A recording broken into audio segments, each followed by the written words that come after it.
So let's break down the parts list. Starting in the back of the car, we're going to replace all of the arms with fully adjustable units and also get rid of all those rubber bushings. We're going to be replacing the blown out coilovers that are currently on the car with something that's a lot more adjustable. Moving inside of the car, we're going to update the cockpit with a new steering wheel, shift knob, and handbrake, and a fresh set of seats and harnesses. Since the car is getting a power upgrade, we're going to replace the stock clutch and flywheel with a stronger one. We're going to replace the blown motor with a fresh one and upgrade the turbo, cams, and boost controller. To handle that extra power, we're going to replace the ECU with an aftermarket unit and an upgraded fuel system. With more power, there's more heat, so we're going to upgrade the coolant system with a bigger radiator, bigger fans, and an oil cooler. And finally, to make this turd look better, we're going to add a carbon fiber hood, wider fenders, and a bigger wheel and tire package to fill them out. Well, first things first, we are replacing this blown motor that probably has a massive hole in the side of the piston. Probably, yeah, right down through that thing. Yeah, we decided to keep it with the SR because, you know, common misconception is you need a big motor, big power to go drifting. Right. And we want to show that you can do it with, you know, a simple, cheap setup, and it's actually going to be a lot more drivable, at least I feel, with the smaller engine in the car. Absolutely. I mean, coming from a JZ guy, where I have, you know, JZ in an S chassis, an S13, JZ in my FRSs. I love the big power inline 6-cylinder that the 2JZ produces. A really solid engine setup, but I mean, there are other factors involved, you know. There's the engine weighs a lot more. Definitely. It costs a lot more to swap into a car than an SR from an S13. Yeah, and if you're going to put a big motor in that, you know, you're adding a lot of weight to the front, but on those pro builds, guys are putting a lot of the weight in the back. They're shifting things around to make their car more balanced. As a grassroots guy going to weekend events, you know, you're adding 2 more cylinders up here. You're really cramming up against the radiator. You're just adding more weight, more heat, less room for fans. That is the one biggest pain in the ass Your with car the always JZ overheats. motors. Isn't it? Overheat all the time. It's probably one of the worst things that I have to deal with when I go to local events. I just want to spin some hot laps around the track. It's just I pull off every lap and have to freaking wet the damn radiator down half the time just because when the radiator's in the front, you just can't get enough cooling in the front there to spin hot laps. And the other option being a V8, it's the same thing. It adds a lot of weight and a lot of cost. And I feel it's a little unnecessary for a guy that's learning how to drift and trying to go out and just have a good time. Absolutely. They're all pretty reliable scenarios. The SR people feel a little shaky on because of the rocker setup and the valve train maybe. Well, I mean, this is the engine we're going with, an SR20. I feel like it's the best setup for his skill level, so let's rip this hunk of crap out. Let's get to it, man.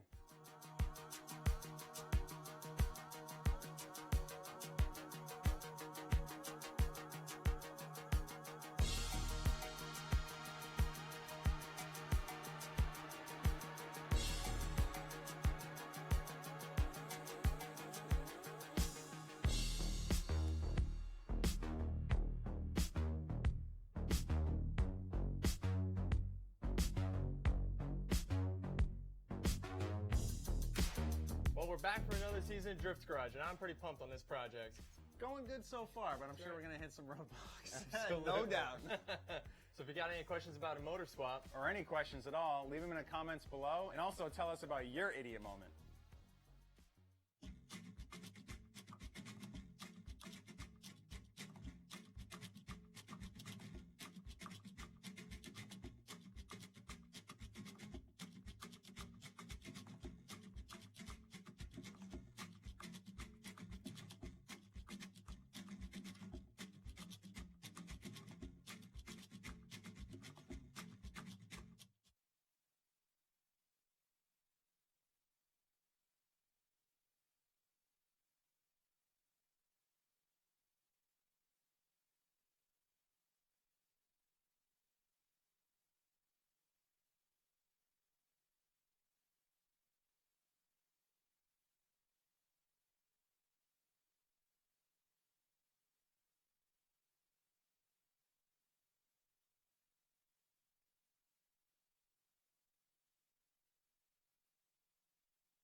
How we doing out there, New Jersey?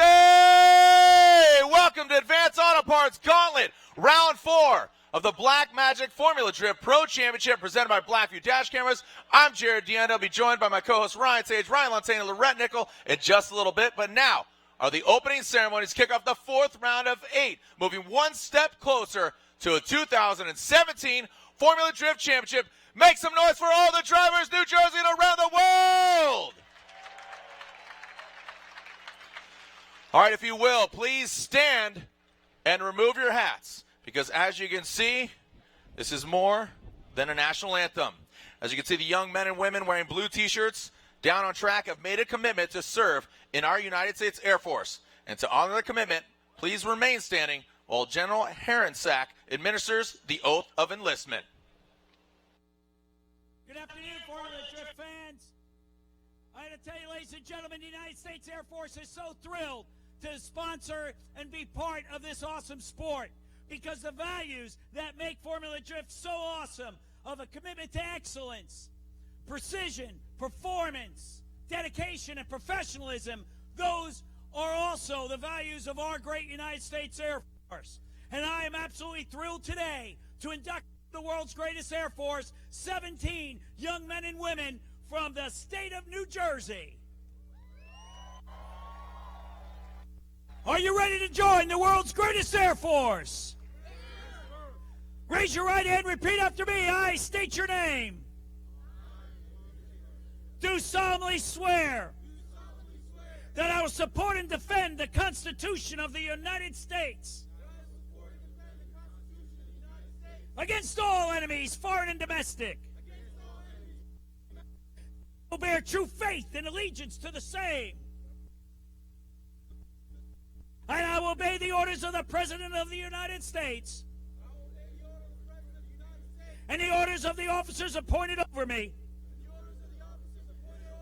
according to the regulations and the Uniform Code of Military Justice. Help me God. Congratulations. Make some noise.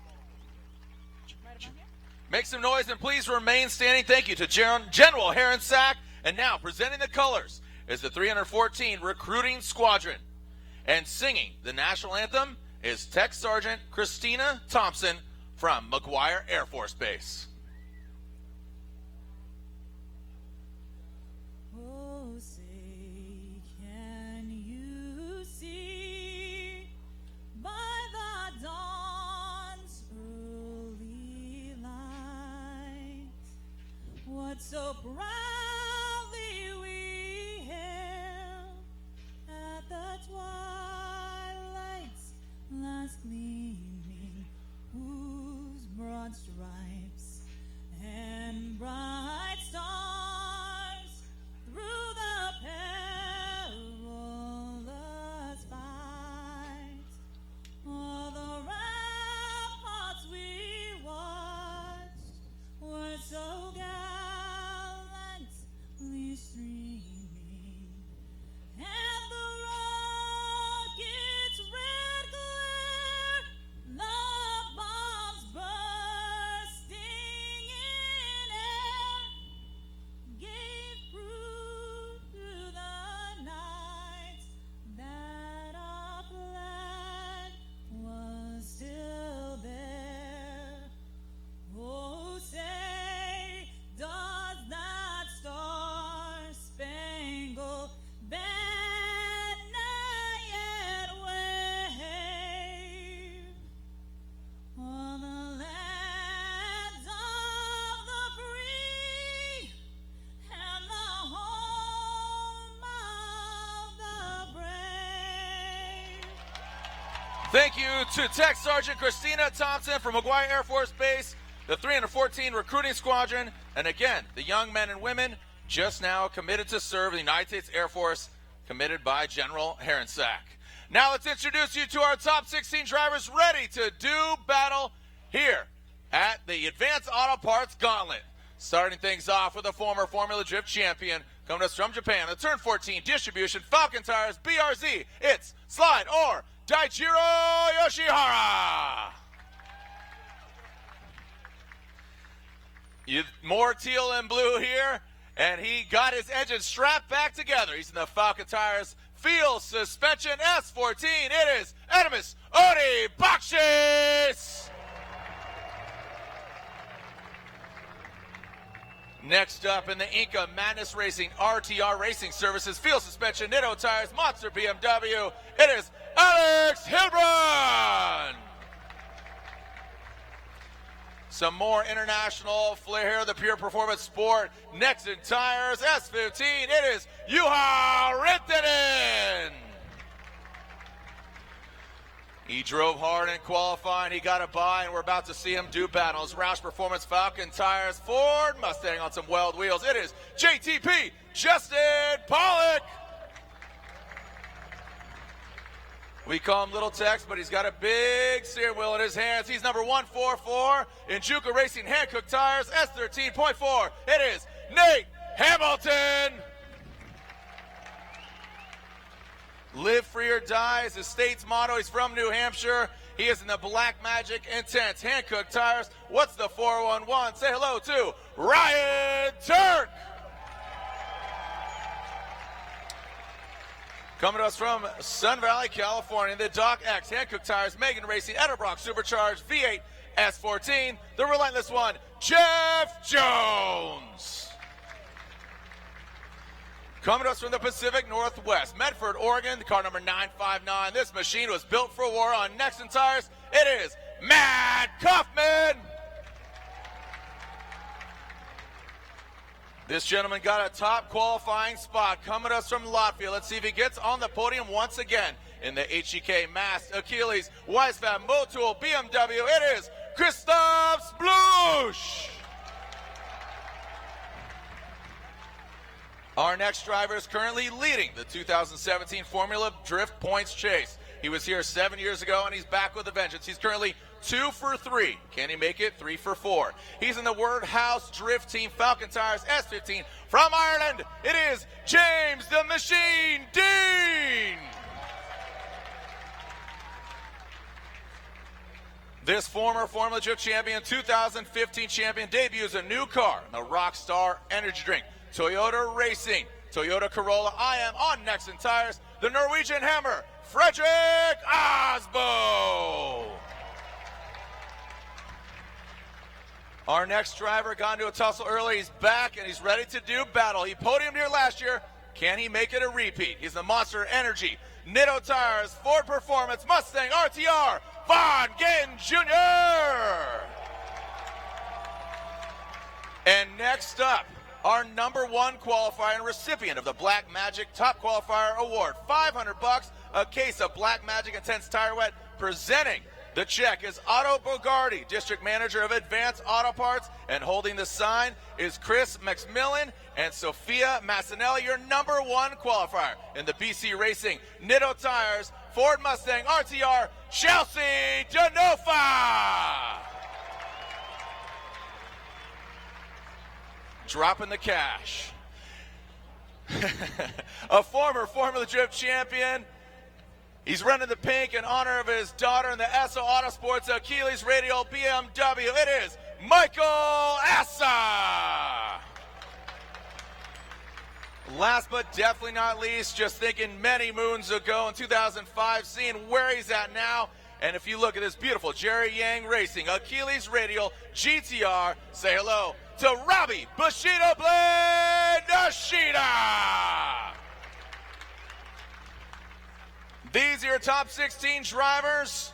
Are you ready to send it? Drifting World, let them hear ya. Hashtag FDNJ. Let's get this party started and send it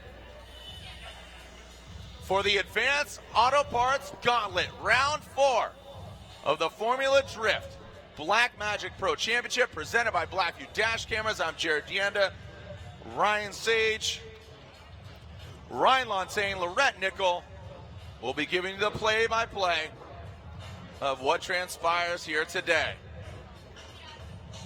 The Gauntlet, the Gladiators are going to do battle. We'll whittle it down from 16 to 8 to 4, and then the finals to find out who holds the carbon fiber trophies and reeks of champagne and success. After that, we're officially at the halfway point. We have a packed house here in New Jersey.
Yeah.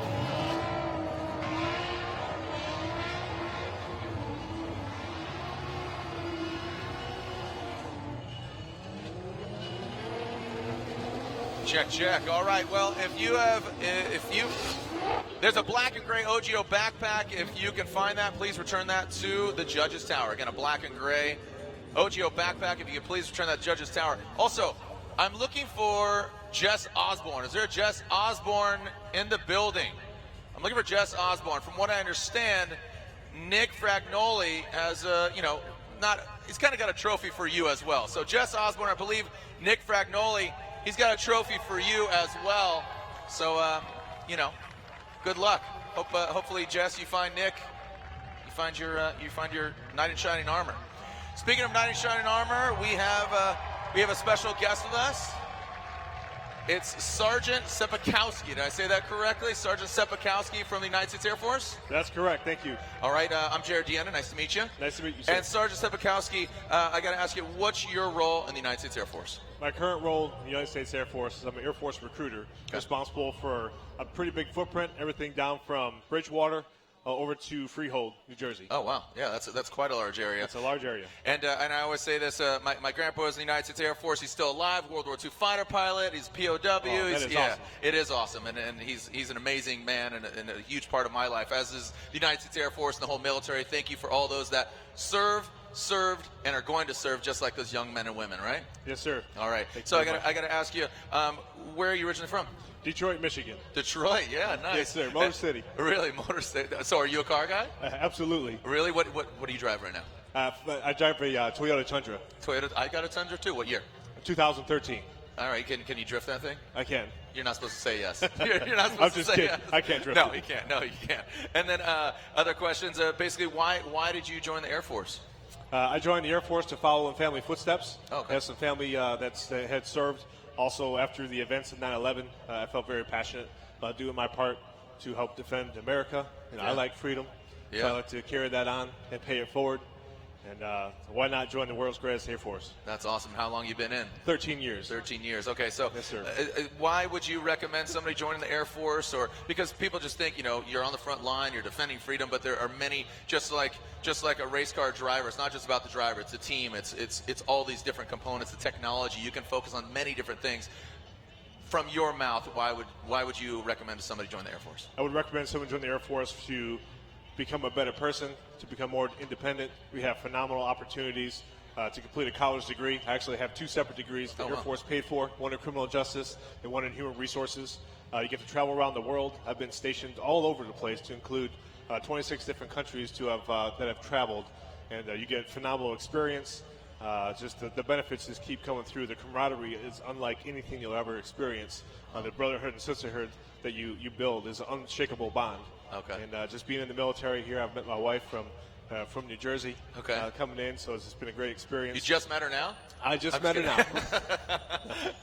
How long have you been married? We've been married for about a year. All right, right on, man. Congratulations. And she in the Air Force as well? She is not. She's a civilian. Okay, cool. Yeah. Well, I appreciate all that you do. And Sipakowski, do you have your money? If you're a betting man, which I'm sure you are, do you have your money on any particular car out here in the field? I do not have any money on any particular car, but I wish them all the best of luck. Cool. Well, I appreciate your time, and thank you for the United States Air Force, what you do around the globe, but also supporting Formula Drift. Well, thank you for your support. I appreciate it, and I love the sport. It's phenomenal. So we're ready to bring the Tundra out here? That's it. We're ready. Well, thank you, Sergeant Sipakowski, the United States Air Force. And again, encourage you to go to your local recruiting office, educate yourself. I really like that. I think the independence thing, that's a strong thing that a lot of, young men and women are really looking for, just to really make something of, potentially of their lives and really kind of just guide themselves in the right direction. Yes, sir. It helps set you up for a phenomenal career outside of the Air Force. That's awesome. Yes, All sir. right, cool. Well, Sergeant Sipakowski, thank you so much. Thank you to the Formula Drift fans. When we come back, we're going to be seeing our first battle here at the Advanced Auto Parts Gauntlet Round 4 of the Black Magic Formula Drift Pro Championship presented by Blackview Dash Cameras. We return head-to-head battles here at Wall Stadium Speedway here in New Jersey. This presentation of Formula Drift has been brought to you by Black Magic, Own Your Shine, Air Force, Aim High, Hankook Tire, Driving Emotion, Balkan Tire, NOS with Complex 6 for high performance energy.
All right, well, welcome back here at Wall Stadium Speedway here in New Jersey, and it turned out to be a beautiful day. I've heard some people say this might be the best weather we've had at any Formula Drift event ever. I mean, it started out rainy, and then it just cleared up. There's a nice cool breeze going down, and I just also, as far as forecast, just seeing what went down in qualifying to 32 to now the 16, it's going to be pretty awesome. So as we are going to take a look at some of our top 32 highlights.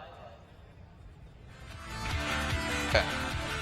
Yeah, so Jared, we saw some pretty crazy action. This is actually in practice here, or sorry, rather, a collision between Jonathan Castro and Chelsea DeNova that resulted in a really big collision. As we move on in some latter parts of the top 32, saw Ken Gucci taking on Michael Essa.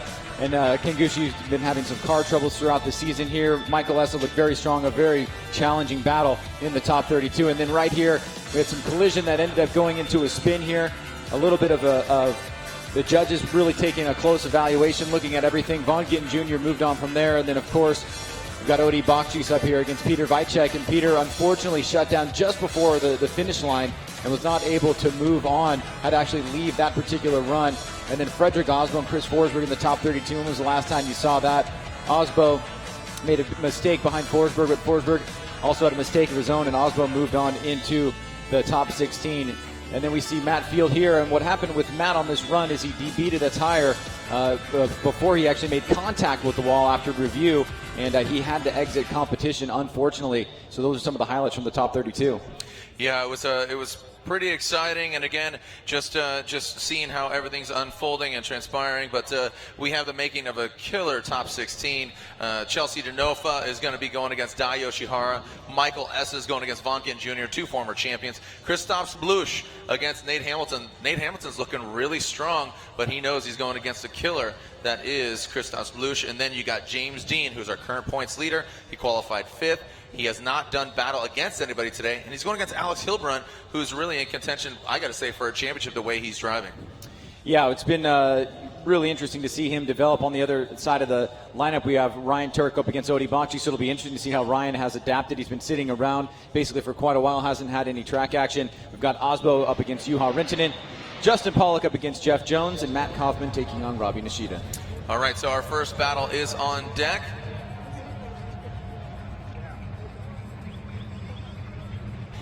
Our first battle is upon us in the top 16. Where are my Chelsea Denofa fans at? Chelsea Denofa joining the Ford Mustang RTR team. Where are my Dai Yoshihara fans at? Dai Yoshihara, a longtime FD veteran. Been competing since day one, 2004. 14 years of head-to-head battles. And here we are, 2017, marking 14 years. Moving one step closer to will be our 2017 champion. Chelsea Denofa will lead. He's our #1 qualifier, also winner of that Black Magic top qualifier, $500. And Dai Yoshihara will chase him down, this turbocharged LS Subaru BRZ.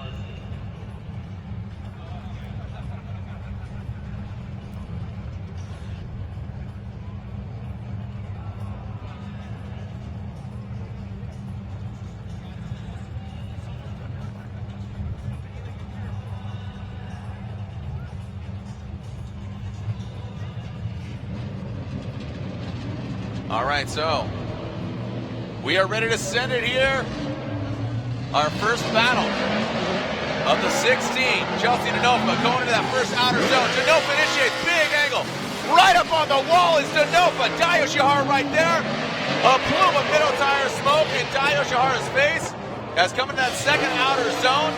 Denofa gets into the group. Cannot shake Yoshihara.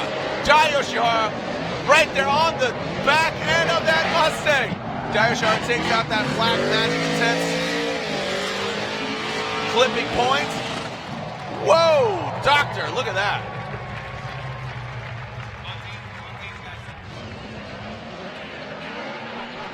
All right, here we go. Let's take a look at this. Chelsea Denofa and Daijiro Yoshihara. Spectacular start here to the top 16.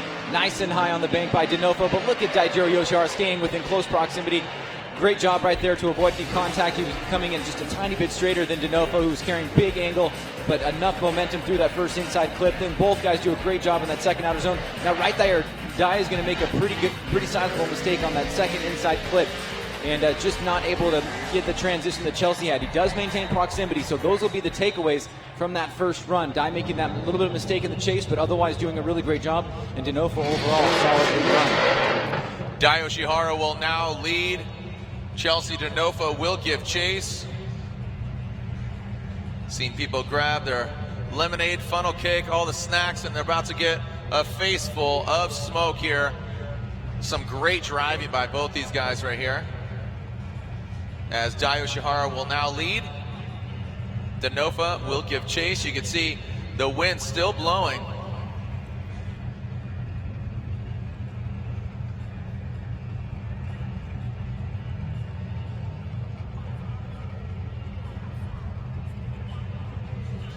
All right, so as the smoke lingers, we do have a stiff breeze, which is nice. You can take a look at the flag, and it is blowing, but it just hangs out in the bowl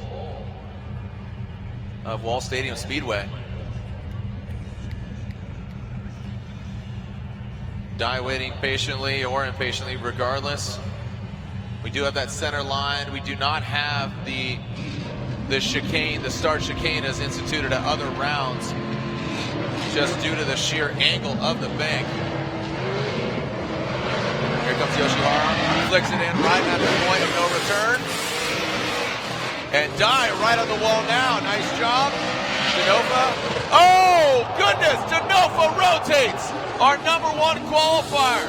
If Dai Yoshihara rounds out the rest of this battle, he will take down Chelsea Denofa, who looked so promising in qualifying. And it looks like his weekend is over. Chelsea Denofa, the #1 qualifier, rotates and will now be handed the loss.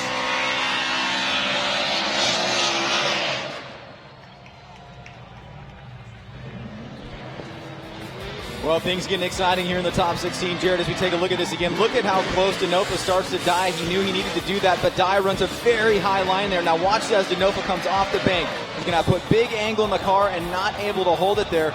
Daijiro Yoshihara is able to finish out the run, and on the face of it, just looks like a mistake in timing there by Chelsea Denofa.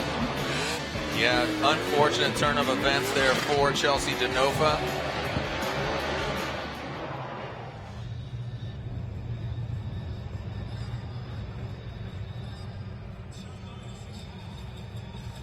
All right, so let's make it official. Slide of left for Dai, and there it is. Dai Yoshihara gets the win and advances on into the top, into the grade 8.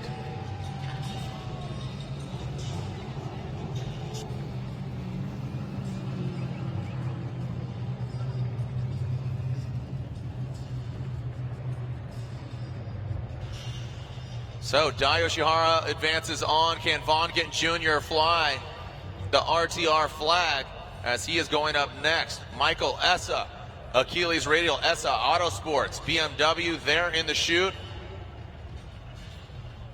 And Vaughn in the burnout box, warming up his Nitto tires. Where are my Michael Essa fans at?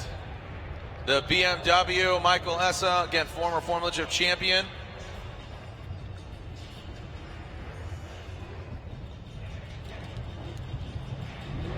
As Vaughn Gittin Jr., champion as well, so the battle of the champions. Essa locking it down in 2013, Vaughn in 2010. Seemed like a short 7 years ago that Vaughn locked it up. Dai Yoshihara in 2011, so it's going to be an all-champions battle in the next battle as well in the grade 8, because Dai Yoshihara waits in the wings to see who's going to be doing battle against. So Michael Essa waits as Vaughn, the cabin filled with smoke. No vapes were hurt in the making of that burnout. As Michael Essa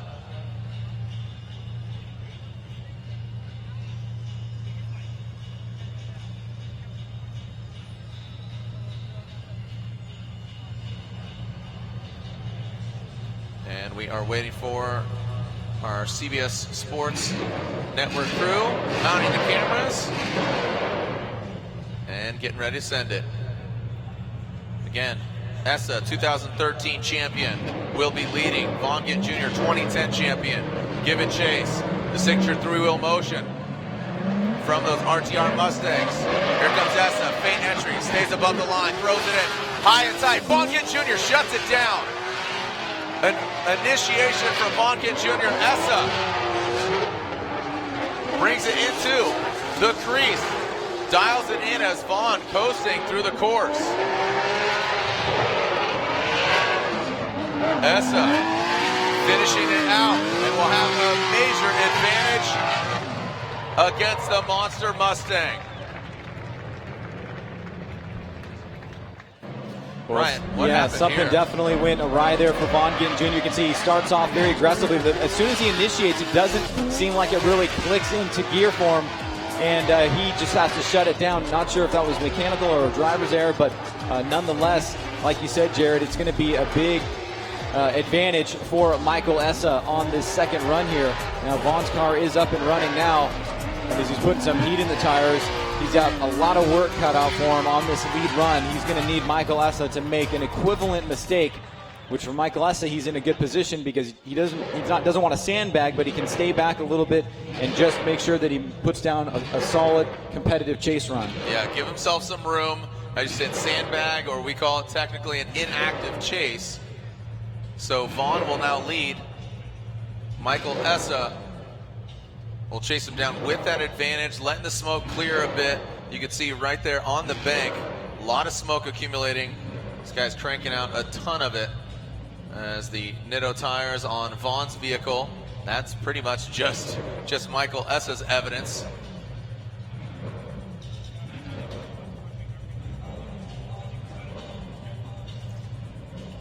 All right, looks like we are clear to send as the smoke dissipates, and Vaughn will lead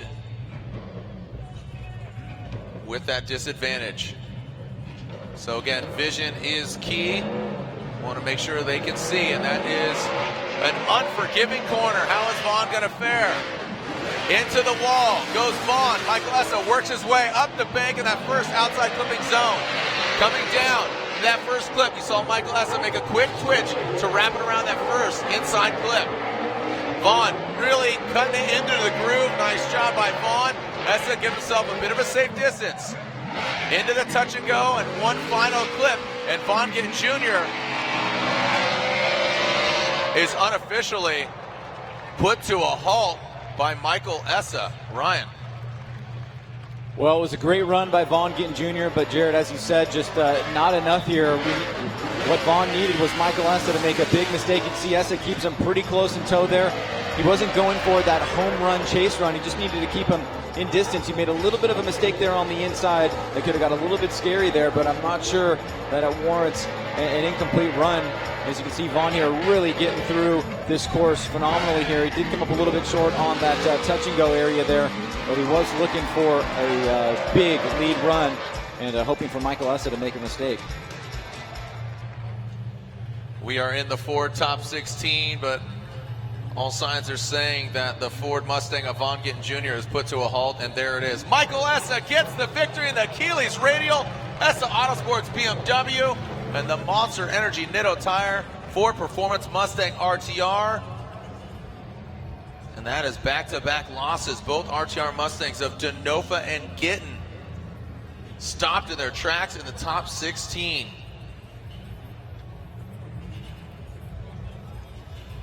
You can just see the smoke. There's hanging out here right on that first outside clipping zone.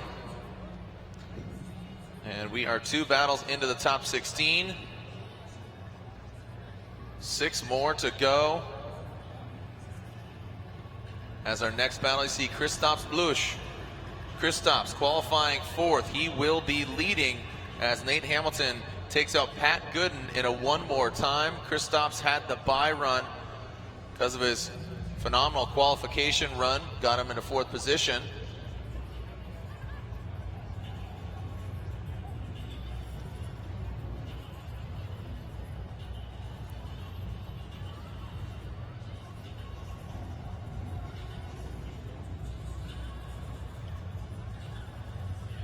And you can see Kristaps in the chute. Hamilton now looks like he's making his way to the chute. The masked V8 under the hood of the BMW of Kristaps. Turbocharged V8 under the hood of Nate Hamilton. Now entering the gauntlet.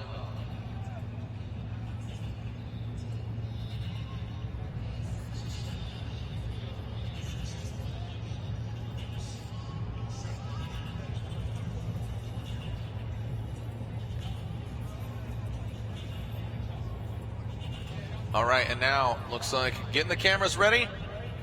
Smoke is cleared. And we already have Dai Yoshihara, Michael Essa into the top 16. Blush and Hamilton.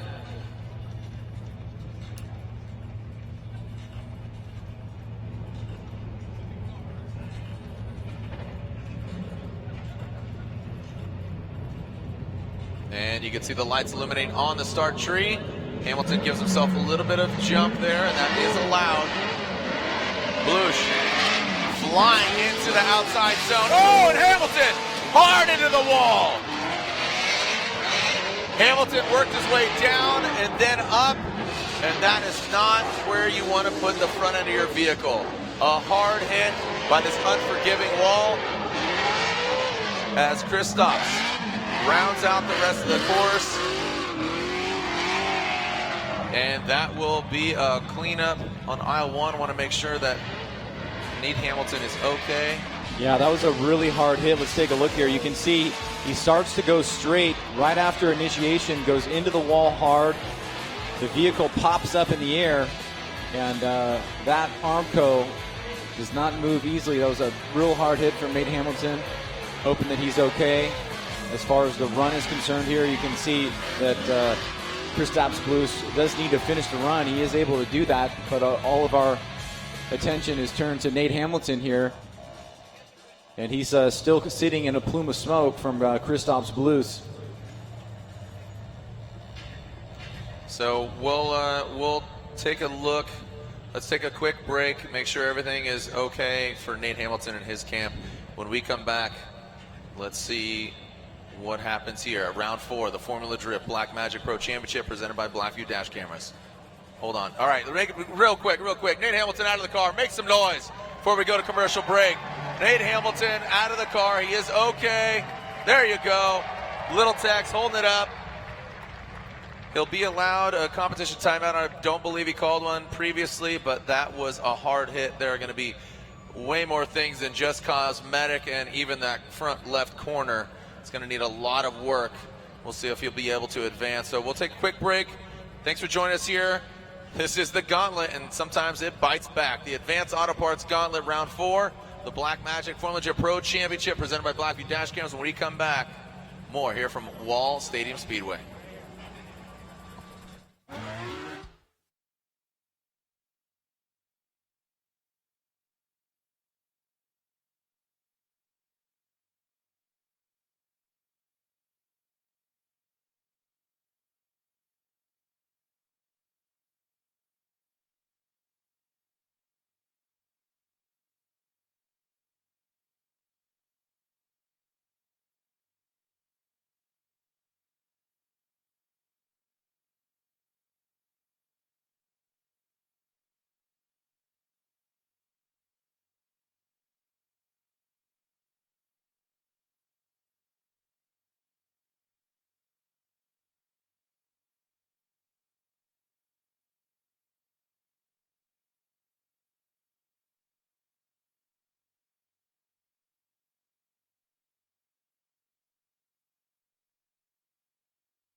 All right, well, as you saw, Hamilton's vehicle last when we left you, it went hard into the wall. He did step out, so fortunately, he's going to feel that in the morning, but safety is a number one priority. Cages, harnesses, neck braces, all of those things implemented because things do happen. So I want to make sure that they walk away from the car. Car's seen better days, but his team's going to work hard on it. But right now, we're advancing on to our next battle.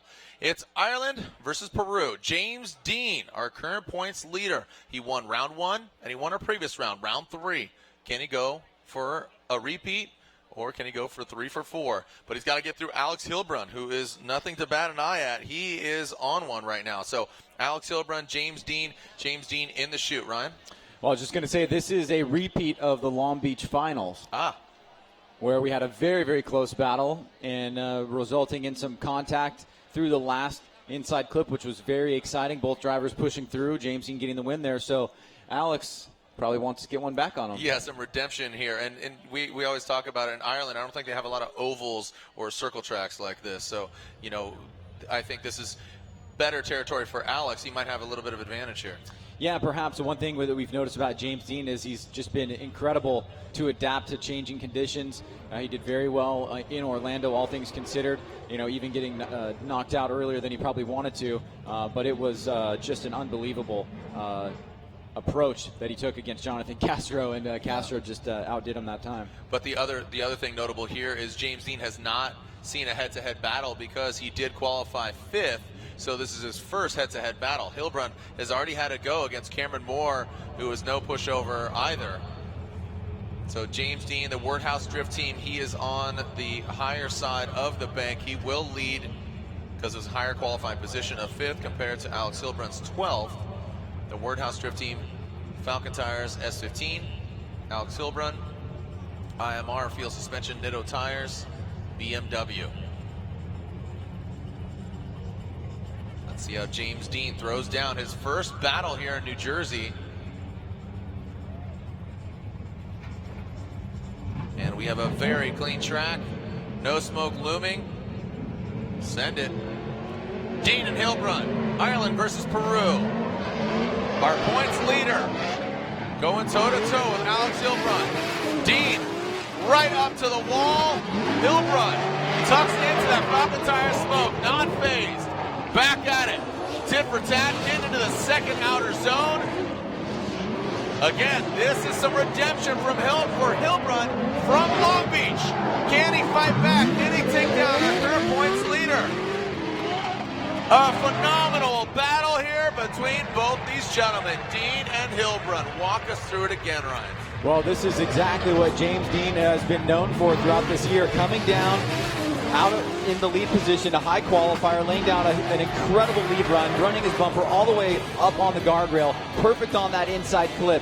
But meanwhile, you can see Alex Hilbrun is fighting through this. He's able to stay close to James Dean, match the line and angle, and really try to close the door here. But James Dean is not making any mistakes out front, and that is very noteworthy here as Alex tries to push the pressure in the chase position. So Alex definitely has his work cut out for him in the lead position to match that line and angle that James had in his lead. And James needs to do what he's done all season thus far and just keep the pressure on in the chase position. Yeah, I mean, Hilbrun is about to throw down here. I think he knows this might be one of the hardest battles of the weekend for him. I mean, if he gets the win, he's got to go against hypothetically Blush, just given the condition of Hamilton's car. I don't think they're going to fix it. We haven't officially gotten word yet, but they believe that front rack has definitely taken a huge hit. So it looks like the smoke is cleared out pretty quickly as far as this battle goes.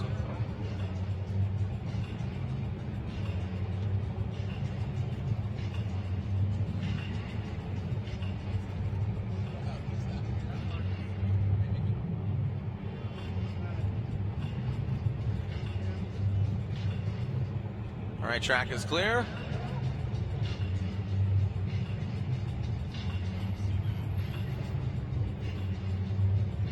We are waiting for, basically, whenever we have kind of a delay after that first run, it is due to smoke. We want to make sure that the drivers can see the bank. Because, I mean, when you're going at it,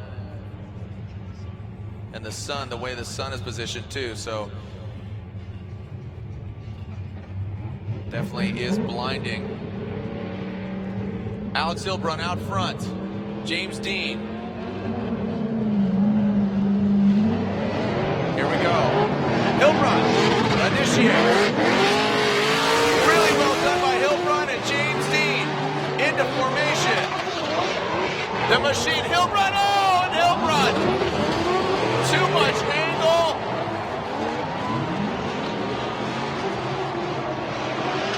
And unfortunately for Hilbrun, that'll be all she wrote regardless of the outcome.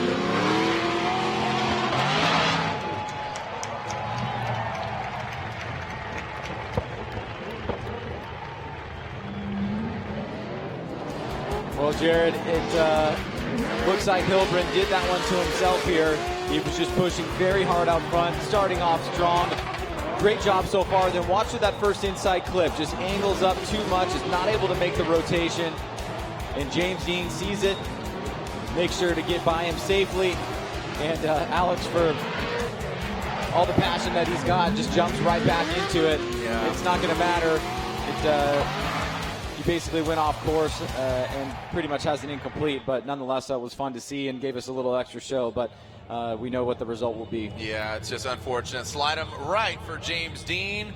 And there it is, it's official. James Dean gets the victory. Alex Hilbrun takes himself out. That Nitto Tire IMR Inca Madness Racing. James Dean moves a step closer.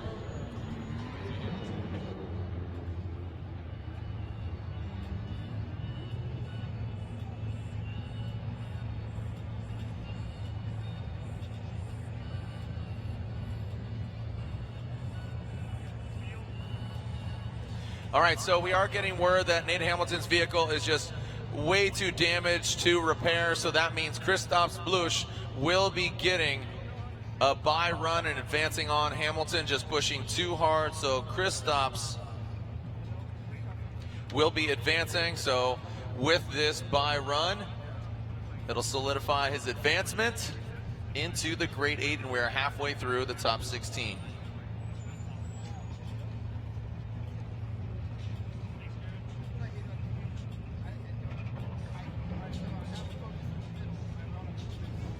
And track is clear to send.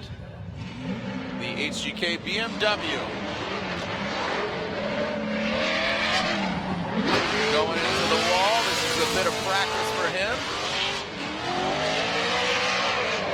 Well done by Kristaps. Taking out that cone, getting into the crease. Phenomenal practice run for him. Look at that nasty transition there. Oh, see, that's what'll bite you.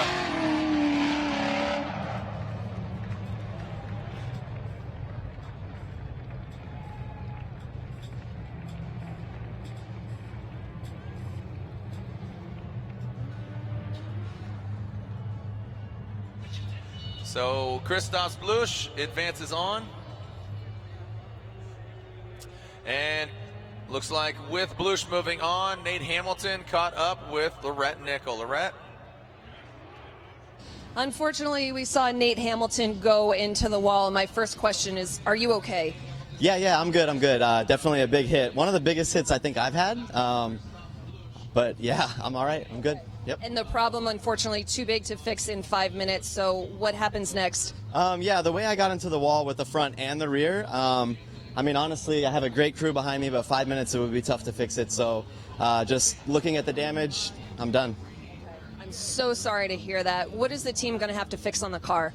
Right now, it actually, I mean, I think it looks worse than it is. So just front suspension, rear suspension, I think we would be good. So, okay. All yeah. right, Nate, looking forward to next round. Thank you. Thank you, guys. See you later. Thank you, Lorette. And yeah, we'll see you in Canada, Nate. Nate Hamilton, as he said, maybe looks better than, or maybe looks not as bad as you would think. So that's a good thing.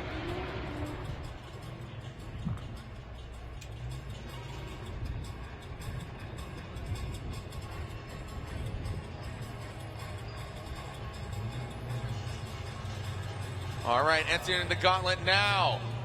Ryan Turk and Odie Bakshish.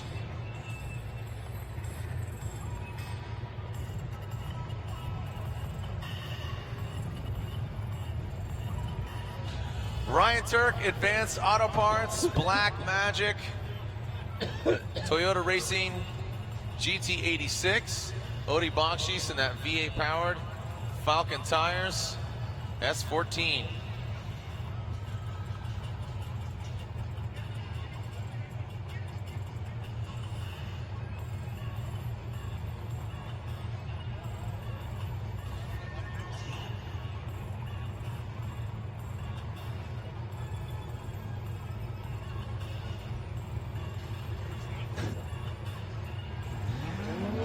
All right, we are officially halfway through the top 16. Let's party. Here we go. Ryan Turk, Odi Bakshi's.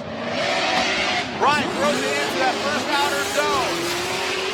Turk and Odi, both of them. Great job. Past that first front clip. Odi coming in hot. Can he hold on to that angle? In the proximity, he does. Turk got that crossed up. Going into the bone zone. Here we go. Into that touch and go. And around that final clip goes Ryan Turk and Odi Bakshi's. Well, Ryan Turk's 2017 season has all the right elements so far. The vehicle reliability, his driving ability, and the ability to know what to do in competition. You can see he's nice and high on that bank, rides all the way around. But look at Odi right here. Throws a lot of angle in the car to slow it down, but he's able to keep the angle in it here as he tries to close the door against Ryan Turk, who's out front with a pretty decent lead run. Little tiny adjustment there by Turk coming out of outer zone number 2. Odi's trying to keep him as close as he possibly can. As you can see, there's a drive through that smoke that was generated coming off of the big bank in the first corner there. So now they switch it up. Odi Bakshi's will go to the lead. Ryan Turk will chase him down. Both drivers with some good marks in that first run. And now they got to duplicate it and try to better their opponent. Yeah, can Ryan Turk chase down Odi? Because Odi had a pretty solid chase run there. I mean, there were some flaws, and I got to tell you, in that second outer zone, I thought Odi might have rotated or bit off more than he could chew, but he really hung on to it. I thought that was a great execution by Odi, but Turk had a great degree of angle and minimal corrections. Those bronze wheels just standing out, really highlighting and showing you that there were minimal corrections from him out of that second outer zone. So Odi will now lead. Ryan Turk will give chase.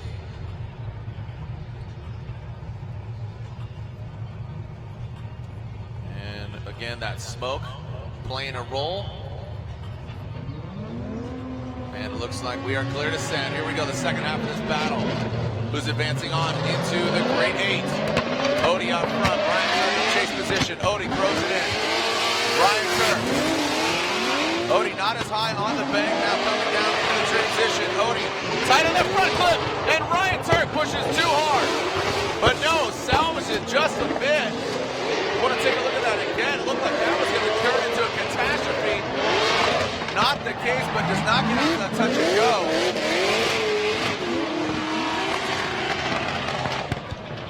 A very interesting turn of events here. It looked like Turk was going to completely lose it. Kind of fought back. Let's go through this again. Well, Jared, I think it's all going to come down to that first inside clip. It's going to be the judge's interpretation there. Let's watch Odi. Mid-high line on the bank. Turk closing here on proximity. Odi coming through that section. A little bit of a tweak of the front wheels there.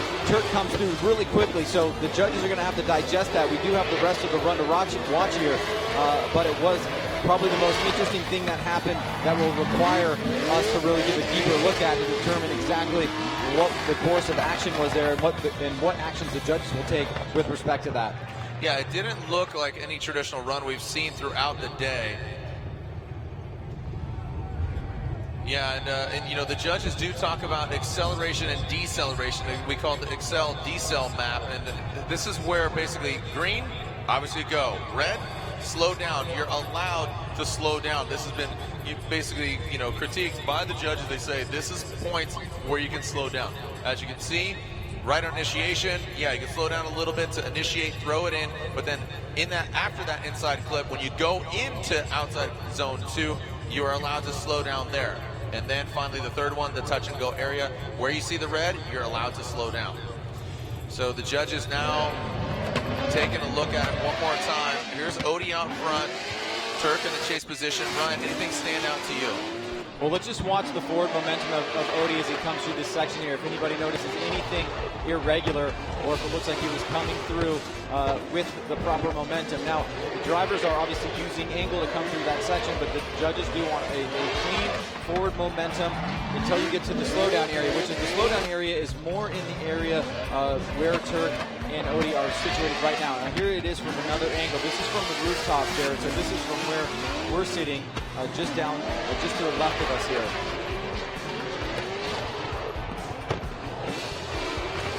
Yeah, I mean, you know, it's kind of, to me, it looks reactionary, like a perfect storm. I mean, Ryan was definitely coming in hot. I mean, he had a lot of momentum coming off.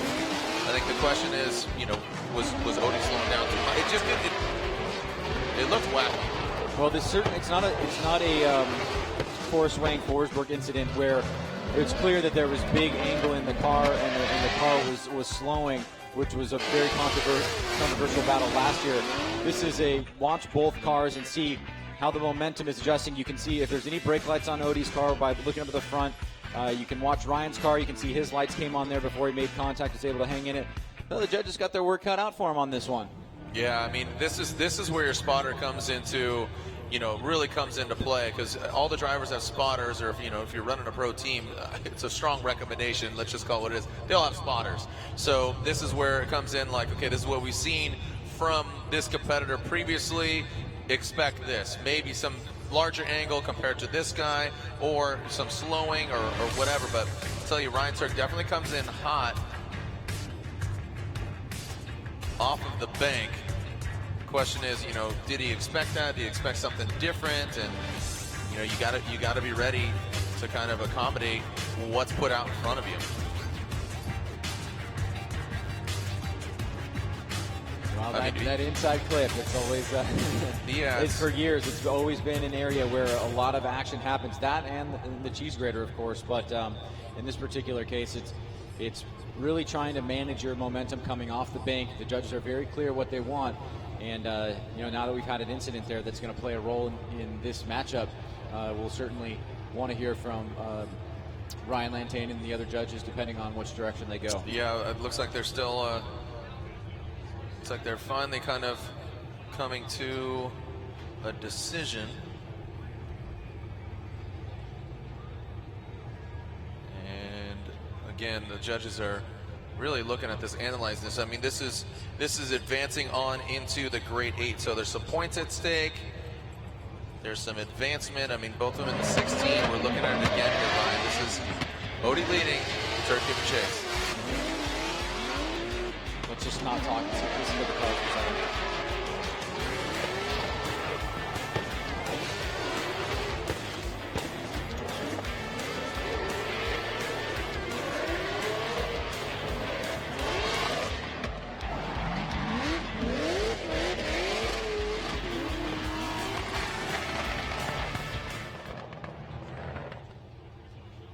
So there we go. That's about our fourth replay there. So it's very difficult. There's the nuances of, again, the I agree. I would Excel, not want to be in that decel. position. Yeah. Yeah, sorry for slowing everything down. We're really trying to make sure that we're making, sorry, Canadian here. We're trying to make sure we make the right call. It looks like a couple of things happened at the same time. You can see Odie pulling the handbrake just before the inside clip. He's nice and tight on that clip, and then Ryan kind of hits that clip, so he's offline at the same time. And we don't see a big slowdown from Odie, though. The e-brake pull might not be that big of a deal, but that's what we want to really analyze, and also see what Turek's car was doing as he came through there as well. So we want to make the right call. That's why we're taking this time, but I think we have a decision now. And it does bear repeating as far as hitting the clip, because we've seen a lot of drivers hit it but still advance, but it's just to what degree, how much of the vehicle is on the wrong side of the front clip. So Ryan Turk, Odie Bakshi's, slide him left for Bakshi's, right for Ryan Turk, and Odie Bakshi's gets the victory. Odie Bakshi's gets the victory as Ryan Turk is knocked out. Ryan Lantain, and that was unanimous. Elaborate. Well, that is not a slowdown area, and that's what we wanted to really analyze. Was there a slowdown that would have been done by Odie, and we couldn't see any evidence of a slowdown? It looked like his pace was maintained all the way through inside clip 1. Now, on Ryan Turek, it looked like he really got on the throttle aggressively there. He went offline, hit that clip, and kind of dove on the inside. It looked like he was anticipating Odie to, I don't know what he was anticipating. Actually, there's no way that Odie would have been making a move that would have required Ryan to do what he did in that area right there. It just looks like he got his car in the wrong spot, got on throttle to try to close the gap, but it wasn't the right move in that spot. Yeah, it was. He had a lot of momentum coming in. He was flying, so just couldn't handle it. So, next battle, Fredrik Asbo, Juha Rintanen. Asbo and Rintanen. Asbo will lead. Rintanen will give chase.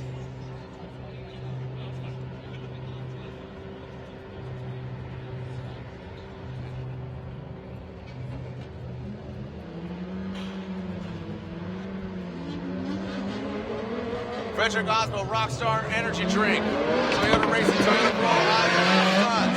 Juha Rintanen in chase. The battle of the Scandos and Fredrik Asbo. Looks like he's exchanging paint with the cheese grater. Juha Rintanen trying to apply some pressure. And he does, but has to back off. And Asbo. Whoa, Juha!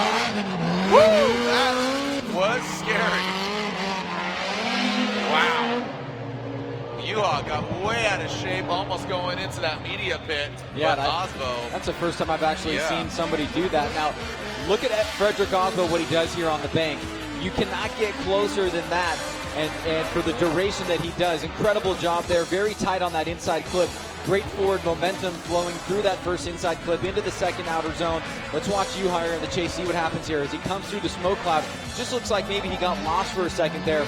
Narrowly hits the rear of his vehicle, the back quarter panel, and you can see just that massive plume of smoke that's covering both drivers as they come through the finish line there. So it's going to be a very good lead run for Fredrik Asbo, and with that mistake going off course in the chase by Juha, he will have some ground to make up here.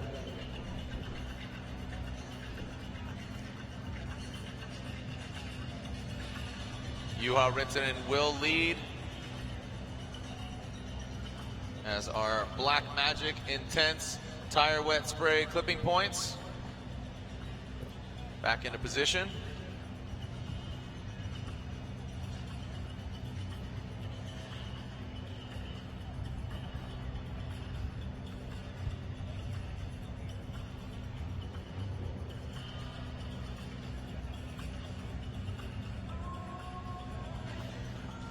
Juha Rintanen will now lead. Fredrik Asbo giving chase. You got a Norwegian and a Finnish driver. Again, the Scando battle here.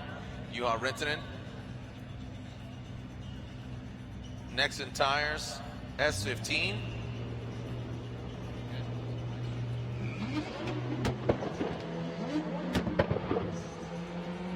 All right. Looks like we are clear to send Juha out front. Juha throws it in. Fredrik Asbo gaining ground. No problem for Asbo past that front clip into the crease. And there goes Asbo, the Norwegian Hammer. Gets close, gives himself a bit of safe distance here. Into the touch and go. Let's see, I think he's going to try to reel him in here. Great angle from Juha on that final flip.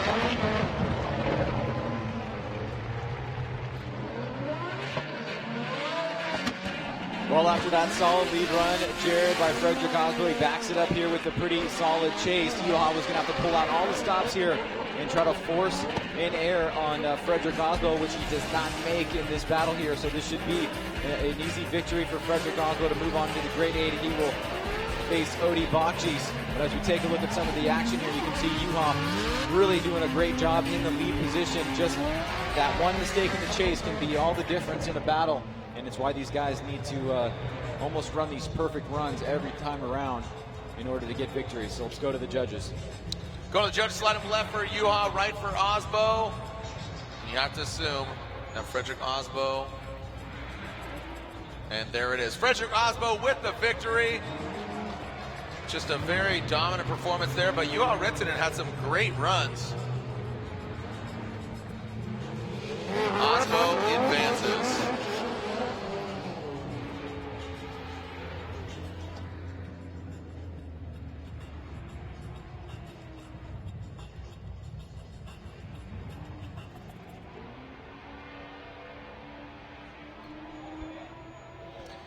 Well, while we wait for Justin Pollock and Jeff Jones to come up to the start line, let's head down to Lorette Nickel. She caught up with James Dean. James Dean is moving on, and back in Ireland, you're not used to battling on a track that's banked, so how are you adapting? It's something totally new for us. We had it in Orlando, but this track here is almost 3 times steeper than Orlando, so it's crazy. You're there sitting on the start line, you're sitting like this, and it's just a weird sensation, but when you get it right, it feels so good, and there's an extra adrenaline rush when you're riding that wall, because it's honestly like a cheese grater. If you catch onto it, you're gonna be in trouble. But so far so good. We're in top 8, and we're battling Kristaps next, so yeah, it's gonna be a crazy battle, and I'm looking forward to it. Well, Kristaps is really hungry, so how are you going to hold him off? We'll see what happens. I'm going to push as hard as I can while leading and see how that goes. And he's one of the fastest cars on track, so I'm just going to have to push as hard as possible and hopefully not too hard. And let's hope we have a bit of luck on side. But I'm feeling good. I'm enjoying the track, and it's been a long day because I had a bye to top 16. So we're waiting from practice till now. So it felt great to go out there battling Alex Hilbrun. He was unfortunate enough to have an over-rotation while leading. So we were lucky. He gave me a good chase, and I was ready to give him a good chase. So, looking forward to top 8. So car is ready, and I'm looking forward to it. Best of luck. Thank you very much. Thank you, Lorette, and thank you, James Dean, as Dean navigating this bank track here.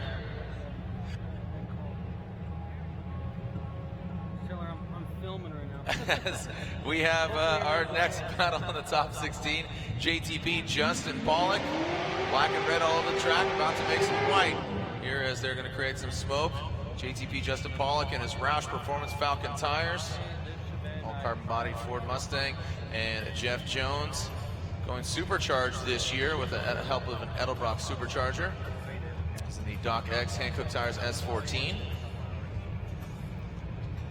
And Justin Pollock will lead. This is his first battle of the weekend. He had a bye in 32, and he's going against Jeff Jones, who went against Matt Field, and Matt Field unfortunately had a debeating, of his tire.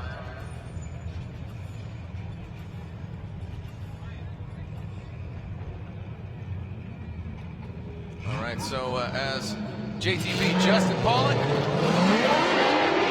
brings it on in. JTP initiates into the bank. Whoa, JTP working up there, getting a little sketchy, but tightens it up into the second outer zone. Jeff Jones. He's making his presence felt. JTP, is that too much angle? No, sir. Really well executed, that snappy transition into that touch and go, and we've seen some drivers unfortunately come to a halt, but not the case. So as we look at this again, here's JTP. Like I said, his angle there on the bank, it wasn't big, but he really had close proximity, which made me a little nervous. Now here into that second outer clip. Watch this snap. Whack, and just holds on to it. And some of the drivers came up short on that final front clip, but Pollock just seemed to hold on to it really well. Some Falcon and Hankook tire smoke hanging in the trees.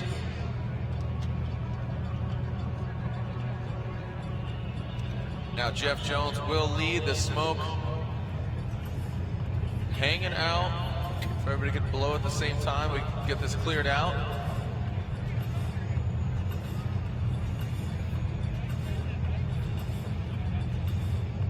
Jeff Jones, Justin Pollock.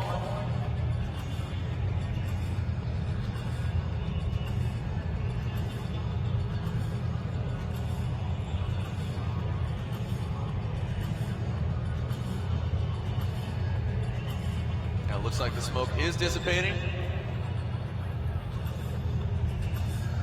Waiting for the official word.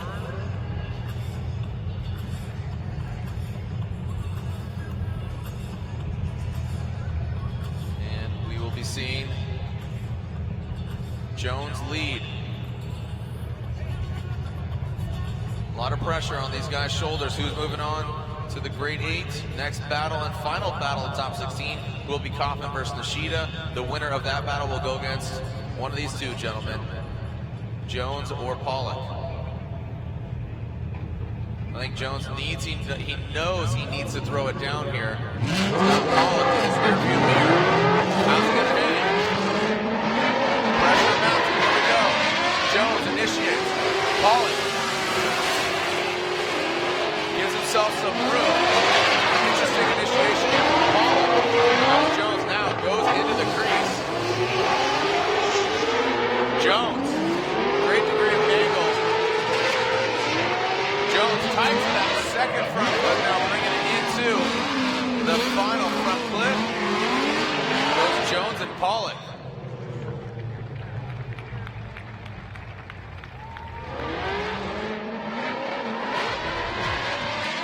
All right, so looking at this again.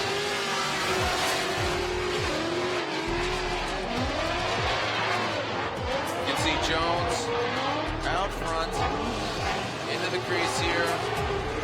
Pollock was almost giving himself too much room. I don't think he expected Jones to have this kind of speed, but he did. Jones, great job filling that touch and go.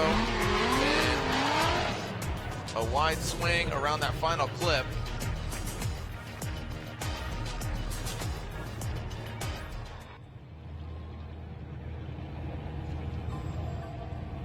So look, you can see that smoke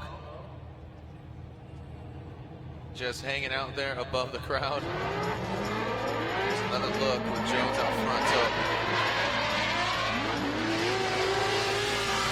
So what the judges are really looking at here is, did Jones drop down below? Because basically you can see the dotted lines or the dashes right from the start. And what that is meant to do is so the lead driver doesn't manji or flick into the other. No, go ahead, Montagne. I'd love to hear your explanation here because I see you put on your headset, but that's what the judges are looking at.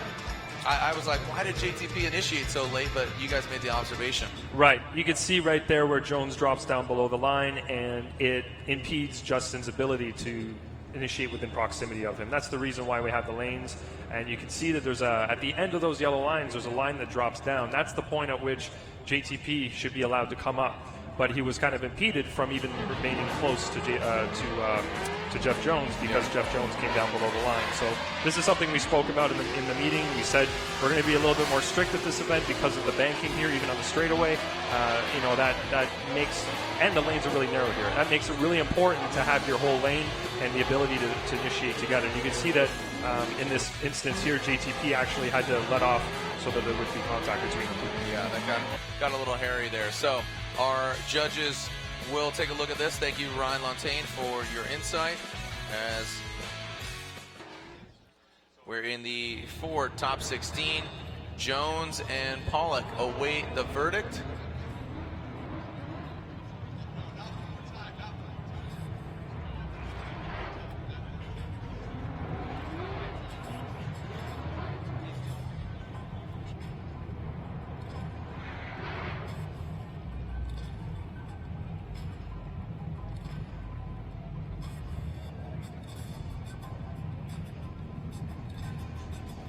So what's going to happen here actually is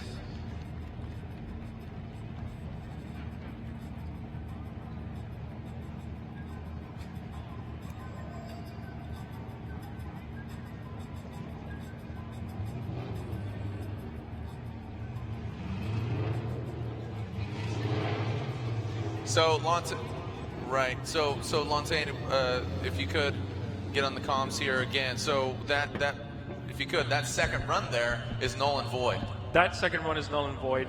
Typically, we would try to restart a run before they actually get into the initiation area, but because it happens so close to the initiation, we have no way of stopping the run at that point. And Chase, the guy at the start line there, he has a button to set the light off, but in that instance, he might not have been able to see because of where JTP's car was, the shadows. He doesn't know where that lane ends either, so it's kind of on us to restart it. And again, we're trying to be fair to the drivers and give them the utmost opportunity to initiate next to or right behind the lead car. Otherwise, there's no tandem. and it's why it's so important. So the official verdict, that second half of that battle with Jeff Jones up front, Justin Pollock chasing, null and void, so you're going to allow them to put fresh tires on, and we'll see the second half of that with Jeff Jones and Justin Pollock chasing. Exactly. It's a little bit tedious, but it's what we have to do to be fair to both drivers.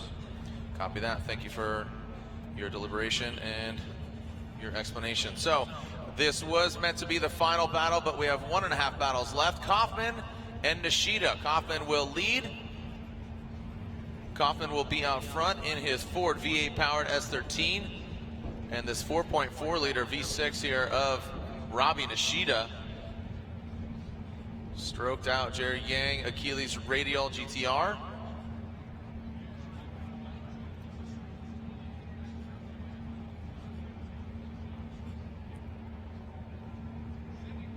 And we are ready to see Kaufman and Nishida do battle. Again, we will be seeing the second half of the Jones JTP battle. And here comes Kaufman off the start line. Kaufman into the bank. Nishida. Whoa, look at Kaufman. Getting personal with the wall as Robin Nishida kind of on the wrong side of where he needs to be. Kaufman in the crease. Well done by Matt Kaufman. Transitions into the touch and go. And dials it in. Nice job by Matt Kaufman. Let's take a look at this again here. So watch Kaufman. Goes really hard into the wall, looking ready, and execute magnet bumper. Well done. Robin Nishida, you see him really on the wrong side of where he needed to be. Kaufman looks like he almost gets into the bank, but no, he keeps it down into the crease.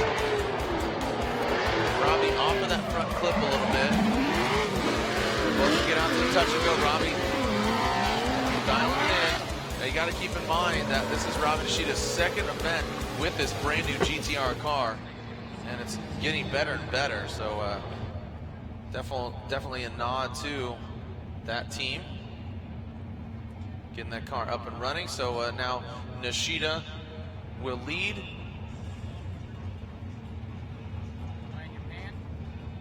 Nishida will lead and Kaufman will give chase. But first, the smoke. If you haven't already downloaded the Formula Drift app, be sure to download that. Give you all the updates, news, info, stats, exclusive content, and even a point system where you can win some fabulous prizes. Download the Formula Drift app, available on Apple and Android.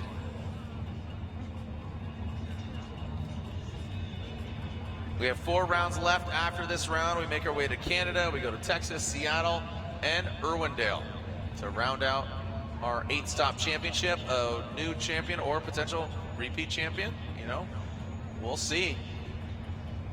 It happens in Irwindale in October for the final round of the Formula Drift Championship.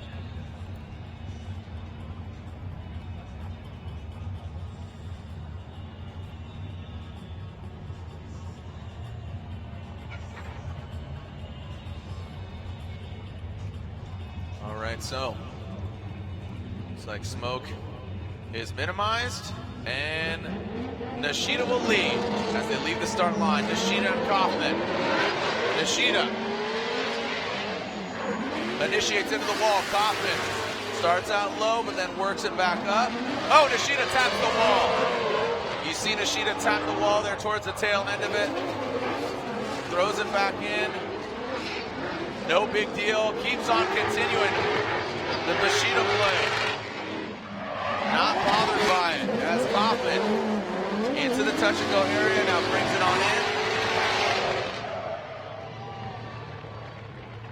Nishida and Kaufman. Do we have a definitive winner in the judges' eyes? So here's Nishida.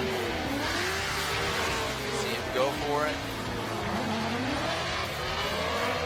Kaufman dropping back quite a bit here, but he did tap that wall towards the end, talking about Robbie out front.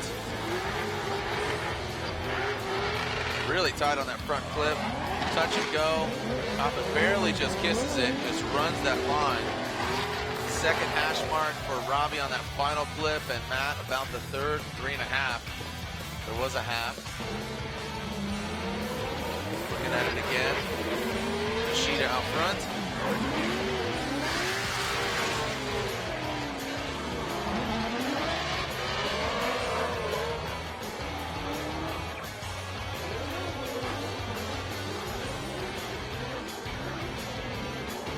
And Robbie. Again, the winner of this battle will go against the winner of JTP, Justin Pollock and Jeff Jones.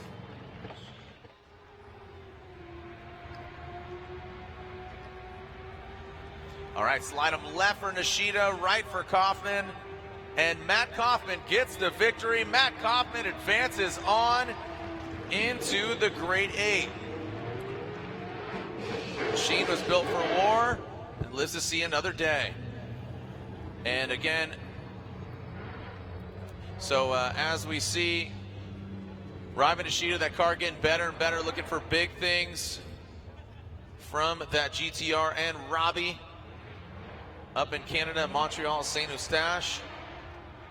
And Kaufman will go against either Jones or Pollock as we see the second half. So we're only going to see the second half, which should have been restarted, just was not caught.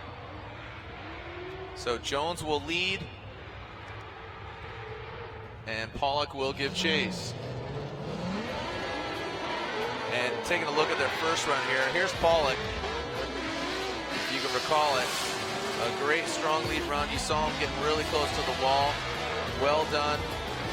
Tight to the clip. Jones, a few car lengths back, but then gains some proximity, gets up into it. Pollock, this is what I really liked about Pollock's run right here. Bam! Just sticking with it. Just a really great line there by Pollock to end that run. So now, can Jones throw down? Jones out front. And we are talking about that lane. And Jones not dropping down into the lane of Pollock to impede in the way of his initiation.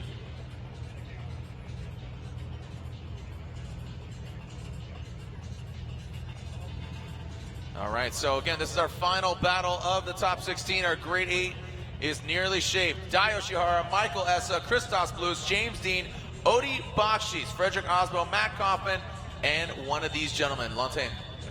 I feel we need to go over maybe the run that we saw, the first one. Yeah, we just showed it. You showed it? Yep. Did you analyze it really intricately? Sure, go ahead. No, I'm asking if you did. I went through it again. You went through it? All right. Yeah. Did you point out Pollock missing the touch and go? He threw a lot of angle coming from inside clip too, but he was way off the touch and go. Completely missed it altogether. Now that's a big opportunity for Rintanen right now if he can get out there. Not Rintanen, but Jones. Oh, sorry, Jones. I saw the red car. Sorry. You're right, Jones. And maybe do a little bit better in the. I think he was a little bit mid on outside zone 2, so he could go a little bit deeper in mid-side zone 2. That could give him a bit of an advantage. All right, so thank you, Lantain. So again, Jeff Jones will lead. Justin Pollock will give chase.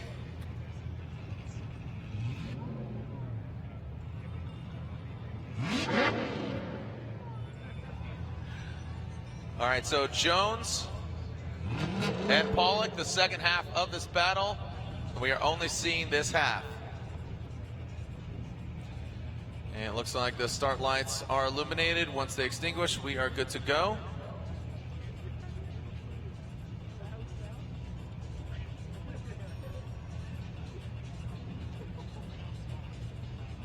All right, so Jones looking like he's having some words with Shane, our start official.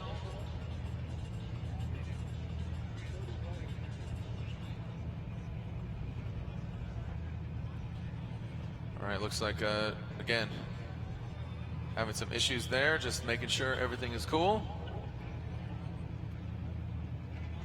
Jones leading, Pollock chasing. Who's going against Kaufman in the Grade 8? Here comes Jones. Jones initiates. We got a clean start. Looks like Jones gets Jones up to the wall, little left foot break. Pollock standing on it. Down into that first front clip, now into the crease, the second outer zone. Jones burying the back end of his car, nice job. Pollock transitions. Whoa, Pollock, little straight line approach. Did he have a major mistake there from Pollock? That was interesting. He had some horsepower and just kind of threw it at it. So let's take a look at this again here. So you're seeing Jeff Jones initiated. Nice job. He did have a clean start. And now down off the bank. Jones ripping through the course. Nice job. Jones really tightly in the crease. Pollock nearing the angle. Good job. Tight split as Jones, but watch Pollock's approach there. Whoop. A little bit of a flub. A lot of it of a flub.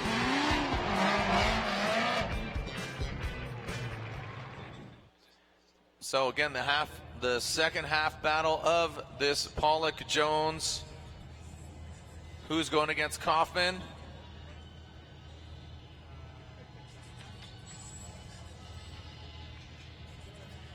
So again, the final battle of the top 16.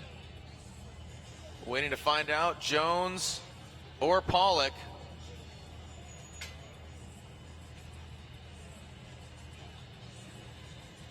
Both waiting to find out what is going to happen. Our final battle, top 16, already in. Dai Yoshihara is going against Michael Essen, all championship battle. Christoph Blush versus James Dean. You got Latvia versus Ireland. You got Odi Bakshis versus Frederick Osbo. Matt Kaufman versus one of these guys. Slide him left for Jones, right for Pollock. Ryan and Brian and Andy. Ryan says one more time. Brian says one more time. They're going at it again. And Andy says Justin Pollock. So we'll take a quick break. When we come back, the one more time battle between Pollock and Jones. We thought that was a wrap on the 16, but one more battle. Stretch it out, work it out. Here's a few messages from our sponsors. When we come back, we'll see Pollock and Jones for the one more time battle when we return. This presentation of Formula Drift has been brought to you by Black Magic, Own Your Shine, Air Force, Aim High, Hankook Tire, Driving Emotion, Balkan Tire, NOS with Complex 6 for high performance energy. The new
All right, so as we wait for our final battle of the top 16, which is the one more time of Justin Pollock and Jones, stretch it out. Feel like it's seventh inning stretch or a top 16 one more time stretch. So stretch it out, work it out. Yeah, namaste. There you go, doing yoga pose. That's a nice one. So as we take a break, we throw it up to Laurent Nickel, caught up with the Latvian driver, Kristaps Belush. Kristaps Belush is moving on, and Kristaps, unfortunately for Nate Hamilton, he went into the wall. What did you see? I didn't saw anything, so I know that I tapped the ball in the middle of the bank, and I just saw that he stopped on my outer zone 3, so I saw that Nate is near the wall, so I knew something bad probably happened. So unfortunately he hit the wall, and we missed the second good run. And I would say that your confidence is pretty high today, because when I was able to check in with you, I said, all good, and you just looked at me and gave me the cut sign, like it's mine. So the confidence is high today? Exactly. So I'm pumped, and everything is on working well. Team and car is in pace, and looking forward for the next battle. James Dean, I'm coming for you. Best of luck. Thank you. Yeah, Kristaps Belush, those are fighting words. So Belush will be going against James Dean in the Great 8. And also, again, Dai Yoshihara against Essa. Odi Bakshish versus Osbo, which we've seen those guys go against each other. And then Matt Kaufman goes against the winner of JTP and Jones. When we come back, the Advanced Auto Parts Gauntlet here at Wall Township, New Jersey at Wall Stadium Speedway. When I was a kid.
I can hear Justin Pollock off in the distance. You can see him over in the burnout box warming up his Falcon tires. But before that, I throw it to Lorette Nickel, who's with Matt Kaufman, who we're going to see in the Great 8. Congratulations to Matt Kaufman. Moving on. Matt, I just wanted to get your insight on the initiation. You're going full straight into the sun, and then on that bank, that shade. So how are you making adjustments out there? Kind of just calling it how it is. I mean, obviously it is a different circumstance, and especially what we had a majority of practice, which was a consistent lighting on the bank itself. So just trying to not go as ham as it would be if it was in like the full sun. I mean, as you can see, it's taking quite a beating already. So like, I'm just trying to keep out of her as much as possible, to be honest, because she will chew you up. So. And how are those track conditions? They're good.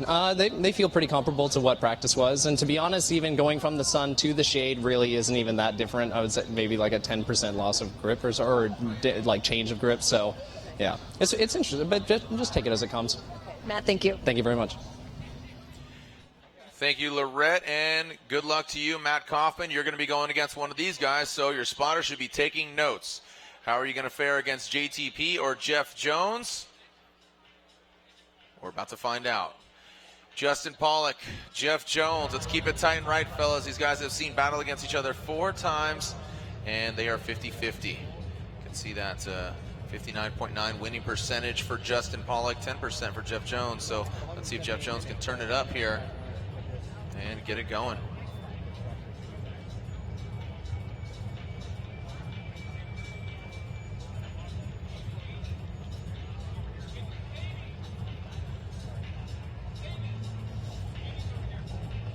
As Jeff Jones will be chasing down Pollock. Again, Pollock qualifying 3rd.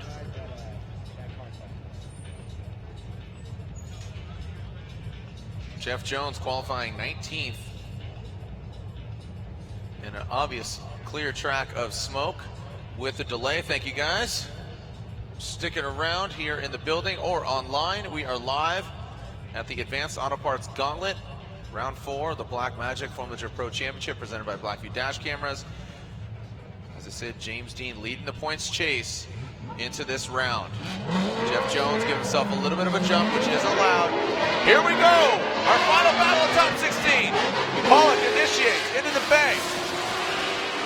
Dragging bumper, Jeff Jones not as high as Pollock. Playing it safe, maybe by design. Jeff Jones shredding some weight, losing that back bumper. Pollock really dialed in. Past that second front clip. Now he gets out for that touch and go. Talking about Pollock and Jones. A lot of smoke. Woo! These guys are dancing right now. Take a look at this once again. A lot of smoke on the track. Watch Justin Pollock initiate, flicks it. Does not get in the way, gets up into the wall, gets into the darkness. Now comes into the flat area. Boom, both of them really on it. Pollock right into the crease.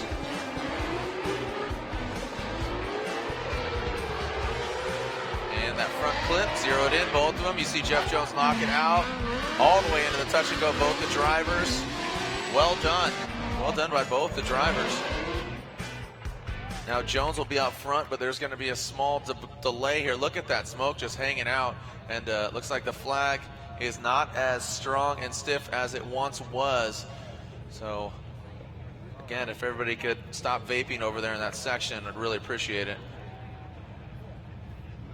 We got Jeff Jones, Justin Pollock, our track workers, putting the Black Magic Intense Tire Wet Spray clipping points back into their position. Our final battle of the 16, as Lorette Nickel was talking with Matt Kaufman, the sun hitting the smoke. Track conditions not a big deal. He says 10% maybe grip loss and estimation there, but as far as vision, the starter Shane cannot see. If you haven't downloaded the Formula Drift app, do so now or before the next round, because it has live scoring alerts and stats, exclusive content, breaking news, notifications, access to the free live stream, ability to buy tickets, new fan FD rewards program. If you type in FD01, you'll get 50 points. The new exclusive games and contests, and special video features. So download it, available on Apple Store or Google Play. So download the Formula Drift app now. All right, looks like here we go. Who's going to be going against Matt Kaufman in the Grade 8? Jones or Pollock? Jones into the bay. Pollock nearing him. Oh, and Pollock, a big rotation. Jeff Jones. If he finishes sound, this could potentially be his entry into the Grade 8. And Jeff Jones out front could be seeing himself in the Grade 8 unofficially.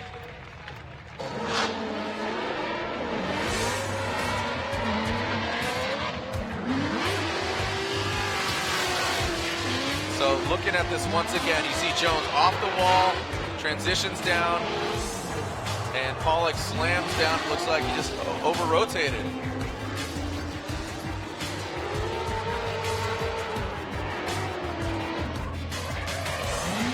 So looking at this again, you see Jones. Here's a replay of it again. Jones out front, different angle here. Left foot brake, you see him braking through the zone.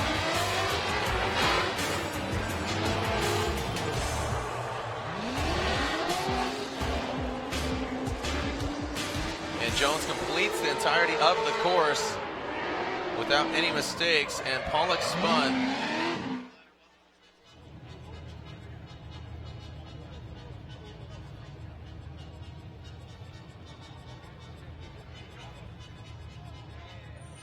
So, are we going to see them go one more time? Pollock, did he seal his fate with that rotation and coming to a halt?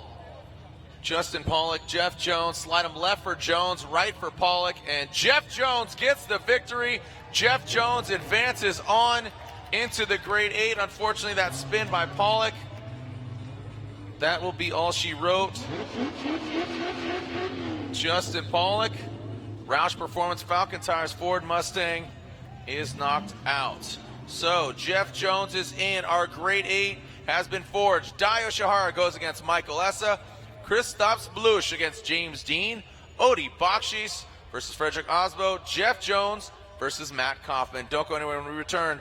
More action here at the Advanced Auto Parts Gauntlet Round 4. The Formula Drift Black Magic Pro Championship presented by Blackview Dash Cameras.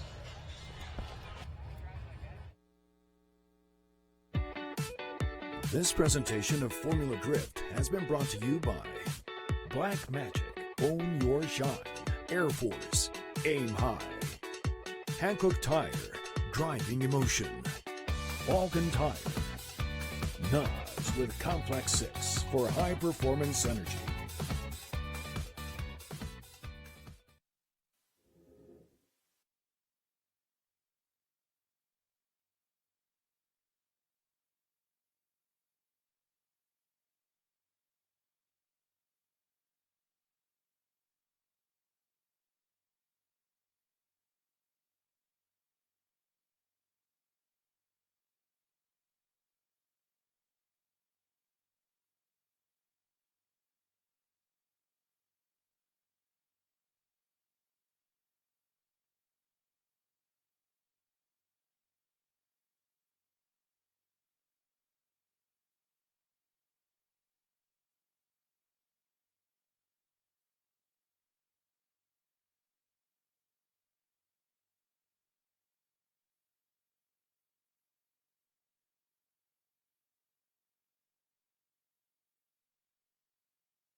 So an update on the competition. We have something that has major implications in the competition of today's action. Ryan Sage, please elaborate. Yeah, so I've been absent for the last little while because during the top 16, we received a protest from Ryan Turk's team questioning the result of the loss against Odi Bakshis. Basically, when we have a protest, it's got to be something objective that we can go back and look at to see if it actually would overturn or change the result. Ryan's protest in particular said that Odi slowed down in the acceleration zone with potential handbrake, zero smoke immediately falling inside clip 1, slowed down in opposite direction than stated in the judges' meeting. So this is something we can actually look at to verify at a closer level, and when we do that, we go into the live stream booth to look at it on a really big HD monitor, slow it down to see if what they're claiming is actually true or not. It has to be something objective, not an interpretation of a subjective result. And so because of that, we had one judge want to amend his decision, two judges that wanted to amend his decision, one that wanted to stay the same. And so the outcome of that resulted in a one more time battle, and because of that, they're going to be running again. Lontaine, is there anything you'd like to add to that to give further clarification? No, I think he really summed it up well, and I'd like to give kudos to Ryan Turk's team for handling it in such a professional manner. They were really calm and very. This is important for them, obviously, right. and there's a lot of emotion. As it is for every team, everybody. and the Bakshises too. Absolutely, and it comes down to respect and having a calm, level head. And I think watching it on that screen up there really pointed out some things that we didn't see on our little screen here, but that we might have seen live. It's really hard to make these calls when these implications are so heavy for these drivers. You want to make sure you're making the right call, and in this case, I believe that maybe we did make the wrong one, so I'm going to rectify that now. All right, well, thank you so much. So this is the one more time battle. So this is the final battle of the top 16. We thought it once, twice, now 3 times, and maybe. We'll find out. As Ryan Turk will lead Advanced Auto Parts, Black Magic Intense. Toyota Racing GT86 goes against the Falcon Tires V8 S14 of Odi Bakshis. Ryan Turk initiates. Left foot braking of Ryan Turk works his way up the wall. Odi Bakshis right there. Hanging out in Hankook tire smoke. Both of them quickly pass that first front clip. Ryan Turk gets into the crease. Odi Bakshis not as deep, but definitely has some great proximity, mirroring the angle. Turk past that second front clip into the touch and go area. Goes Ryan Turk and Odi Bakshis, barely seen through that thick cloud of smoke. Intense on the door and intense on the track. What do you say, New Jersey? Well, big ups to both guys for maintaining their composure. Obviously, this came down just a few minutes ago, but to be able to get back out on course and lay down a tremendous run like this, you can see Ryan Turk nice and high on the bank. Odi Bakshis coming through that smoke cloud, a little bit of separation there, but then Odi's able to close the door here as we get into outer zone number 2, and you can just see that huge plume of smoke coming off the tires of both these guys. Nice job by Odi to tuck through that smoke line there, and then Ryan Turk hitting that touch and go. So a good lead run by Ryan Turk overall. You can see there Odi just a few inches away from Ryan Turk as they cross the finish line. Man, just a lot of smoke now lingering on the track. Let me look at the flag is at a standstill. It is just absolutely parallel to the flagpole. So no wind now. Barely see the trees swaying. I was talking about it earlier this morning. The trees always kind of swaying, but now it is absolutely still water. Glassy if it was a lake. So the smoke. Come on, everybody blow on 3. 1, 2, 3. There we go. Slowly getting it out of here. All right, let's do a wave. Let's do a wave real quick. Starting closest to the bank. Closest to the bank on 3. 1, 2, 3. Come on, put your hands up. There you go. Work it over here. You're not doing anything. It's got to come back, though. It's got to come back. We're near the shore, so why not bring it back this way? Coming all the way to you in the NOS Energy Drink VIP area. Gonna have some backwash here. Come on, send it back. Okay, send it back. NOS didn't get involved. Come on. You guys need a couple more cans of NOS. Come on, send it through the judges' booth. Ew! All right, coming your way. Spotters getting involved too. Thanks, Jay Brad. Appreciate that, buddy. The only spotter got involved. Dean just bummed out right now. Did you do it? Did you do it? Yeah, see, the Irish guy doesn't know how to do the wave. I get it. I get it. Sorry, Dean. Jay Brad, I got you. All right, so, again, more smoke. Still hanging out. as Odi Bakshis and Ryan Turk, man, just think about what's going through their mind. They just did a very fierce battle, not only just Turk leading, but also that previous battle that then was under review and led to that. So just goes to show you, it's pretty crazy. I mean, just anything can happen, Ryan. I was just going to say New Jersey was crazy last year too. Yeah, I mean, there's a lot of things behind the scenes that, you know, the fans don't necessarily see, and the stress levels are high for not the teams, but, you know, the sanctioning body, and there's a lot of things, man. We get pitted. You get pitted, for lack of a better term. When the wave breaks here, don't be there. Yeah. Listen to Turtle.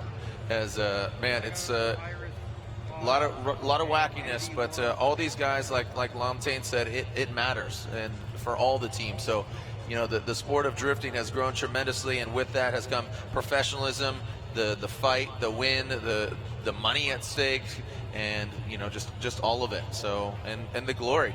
You know, you see how many countries are being represented just in the 8. You got 1, 2, 3, 4, 5, 6, 7 different countries represented in the grade 8. I mean, that's pretty crazy. I mean, two Americans, regardless of this outcome. Here we go. Odi Bakshis throws it in. Odi riding the wall. Ryan Turk past that first front clip. Odi takes it out. Now going into the crease goes Odi Bakshis. Ryan Turk losing a lot of ground there. Odi, massive angle. Ryan Turk really trying to hunker down into that touch-and-go area. And around that final front clip goes Odi and Turk. Well, let's take a look at this here. Second half of the one more time battle. Turk trying to chase down Odi. Odi, nice job on the bank there, mid-high line. You can see Turk getting on the brakes there for a second. A little bit of separation here. Turk misses that second inside clip. Odi was able to hit it. Odi's trying to stay deep in this zone. You can see a little bit of separation there. The Turk a little bit less angle in outer zone 2. Nice job by Odi tight on that inside clip. Turk now closing the door, coming through that smoke line, through that touch and go. And then right on Odi's back bumper across the door. So good battle here. And we'll see if this one more time stays the same or turns the result. Crazier things have happened, but not too many. And they usually do. Shout out to Dave Schumacher, High Octane Tattoo in New Hampshire. Rosie Welch, they're watching as well. Got a lot of fans. Hashtag FDNJ. You can see the tag board. Fidget spinner wave, millimeter, nice. And all right, so again, the one more time. As you said, Ryan, is it going to get reversed or will it stay the same? Odi Bakshis on the initial take. And this is our final battle of the top 16, I think. As, again, here we go. Slide him left for Odi, right for Turk.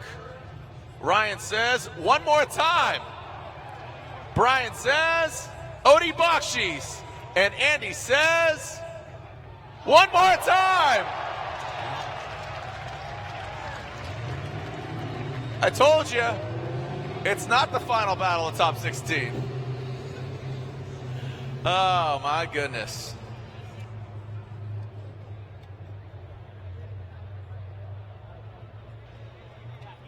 So right now, as we are getting prepared for this one more time battle between Odi and Turk, Lorette Nickel caught up with our very own Jeff Jones.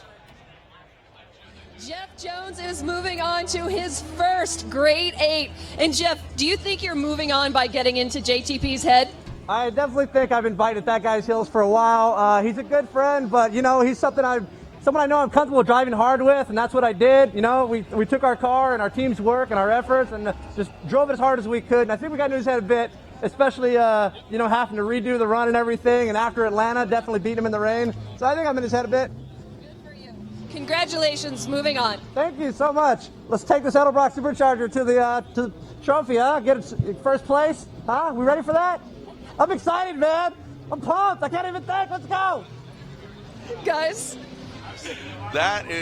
He is totally juiced. He's hopped up on his Doc X. So when we come back, we will be seeing, I don't know which battle we're going to be seeing at this point. The one more time battle between Odi and Turk, or are we going to advance on to the grade 8? Don't go anywhere. The Advanced Auto Parts Gauntlet is proving to be one for the books. So let's find out who moves on. As knives are being pulled out, it's a knife fight here in New Jersey.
All right, so we are going to stay in the top 16, and we're hearing word from Laurent Nichols. She says, Turk pulled into his pits. He got two new rears. He pulled away. The fans were cheering, so a lot of energy down in the pit area and here in the stands as well, as we are ready to see what's going on. Also, AutoCon, New Jersey Convention and Expo Center, June 10th.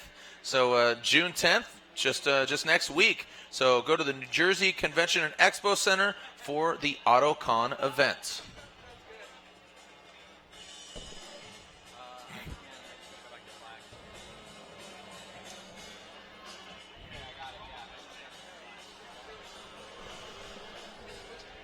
All right, if you haven't already, enter to win a set of wheels. Tag a photo of you watching this weekend's hashtag. And there are the winners. Kian Rajkumar. Kian Rajkumar, congratulations. You won a set of centerline wheels as run by Chelsea Denofa. And then Emilio Kies, you won a set of drifts wheels as run by Odi Bakshis, who's about to do battle. Emilio Kiles, congratulations.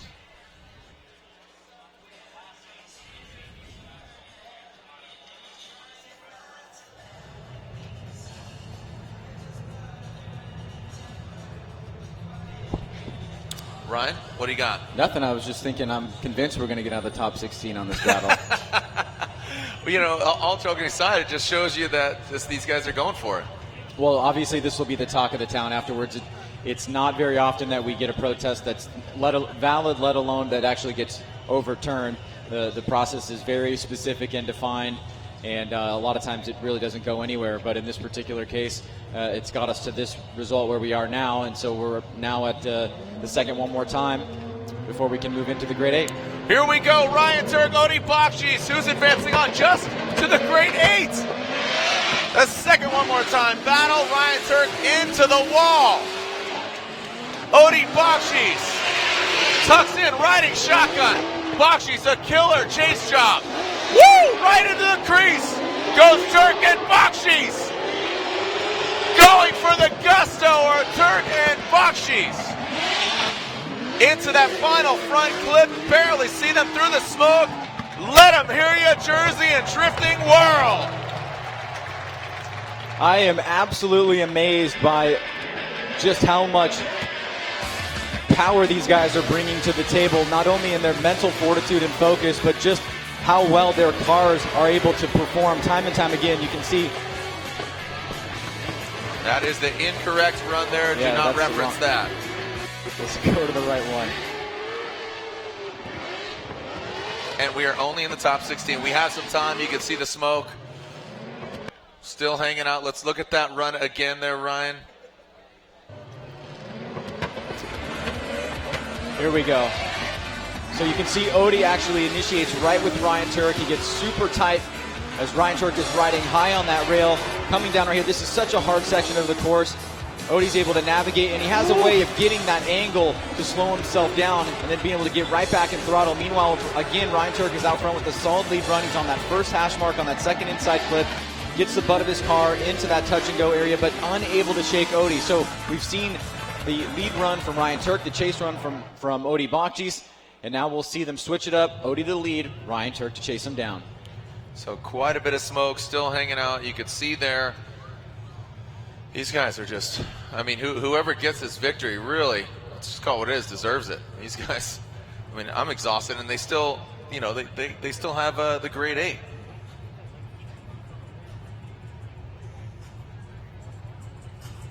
All right, so again, the Ford top 16. This is the second one more time.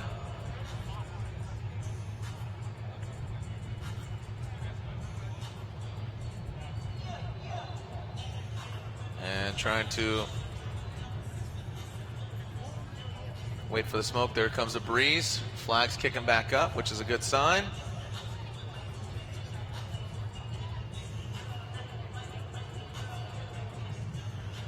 All right, so Odi and Turk. The winner goes against Osbo, which is going to be a tough battle in itself as well. Getting fully tranced out. I mean, wow. And, you know, Turk, he's had a bye run, so this is his first battle. Odi's already had to go against Peter Vincek, which unfortunately had to break, but here we go. Is this going to be it? Are we going to get a winner? Odi throws it in.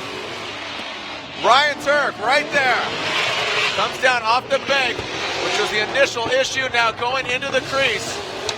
Rolling into it. Odi Bakshis. Big angle from Bakshis. Turk now gains that proximity. And here comes Odie and Turk around that final clip.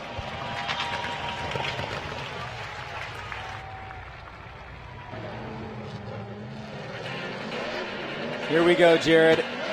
The second one more time. Odie initiates once again high on the bank. Turk a little bit down lower for a second. Then he's able to move back up, close the door. Now coming off the bank here, just watch Odie cross that front into that first inside clip. Does a great job on this outer zone here. Turk right there trying to match the angle. Very similar to the last run. Odie perfect on that second inside clip. Great job getting the vehicle into that touch and go. Turk coming through the smoke line. Odie across the finish line. And that last inside clip. So do the judges see enough to give a victor here? That is the question. Yeah, and do we have a winner to go on to the grade 8? Again, 2 one more times. Are we going to go a third? Do you guys think we have a winner? Where are my Ryan Turk fans at? Where are the Odie Bakshis fans at? Where are my drifting fans at? Yeah, there we go. How many people think they should go one more time? Oh, I think just like, no, let's move on. Let's find out who wins. Here we go. Slide them left for Bakshis, right for Turk. Ryan, Brian, and Andy say. Ryan Turk says Ryan Lontaine. Brian says Odie Bakshis. Andy says Odie Bakshis gets the victory. Odie Bakshis gets the victory and advances on. So 2-1, Ryan. Ryan Lontaine, you were the only judge that actually sided with Ryan Turk, and I heard you talking to your fellow judges there, but again, you were outnumbered. Yes, I was outnumbered. It happens from time to time. I really liked that Turk was really high in outside zone 1. I felt Bakshis was off it a little more than he was. I did not like Odie in the lead position, pulling the handbrake at inside clip 1 and slowing down again like he did, which resulted in this whole kerfuffle in the first place. Kerfuffle. I didn't appreciate that. He slowed down in an area where he wasn't supposed to. It's not something that we asked for in the lead position from the drivers. It's something that in the past has led to issues as well. This case it didn't, but it doesn't mean that you should be doing it anyway. Turk was on throttle through there. If you looked at Odie's previous lead run, he was on throttle fully through there exactly as he should. It was perfect. This one was not. So I didn't think that his lead run was very strong because of that. I also didn't think he was as deep in outside zone 2. So that's why I went that way. Clearly the other guys did not agree with me, but that is the way it works. Majority rules, so Bakshis moves on. And I think maybe we can get into the top 8 now. The grade 8 is established.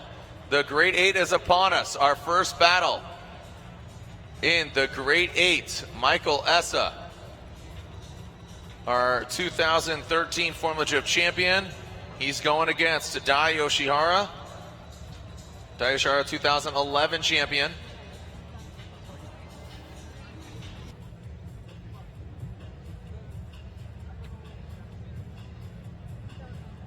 And now here comes the turn 14 distribution Subaru BRZ, Michael Essa.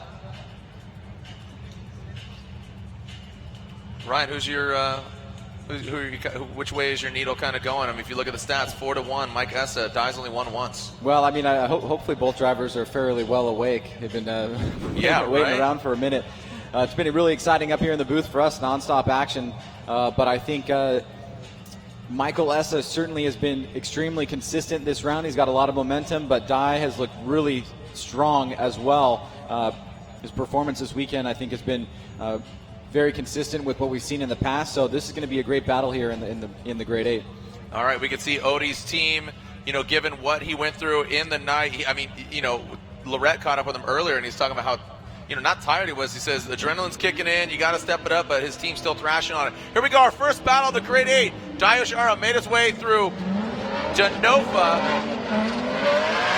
and here he is going against Essa. Big high entry there from Mike Essa. Dai Yoshihara down quite a bit. There comes Essa.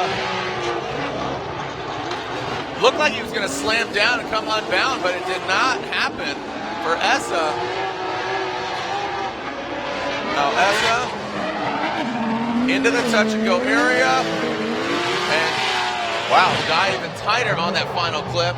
But on initiation, Dai Yoshihara did not have the height on that outer clipping zone. Well, I think also, too, coming down off the bank, again, where these acceleration, deceleration areas are, Dai is going to be straightening out nearly, almost completely coming off the bank right here. As you can see, that's transitioned down right there. Oh, wow. Makes a big mistake through that first inside clip. He's able to get back on it, but Michael Essa, you can see very solid run here in the lead position.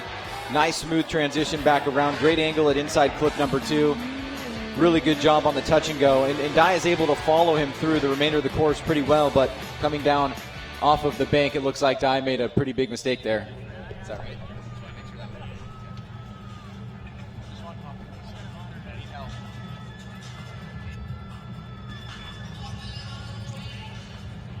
And the smoke lingers once again.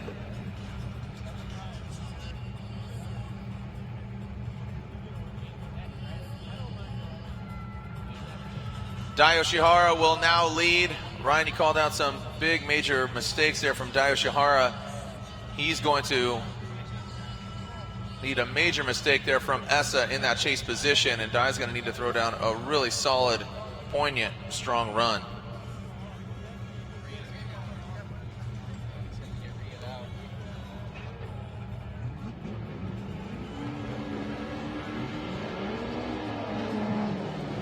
All right, here we go.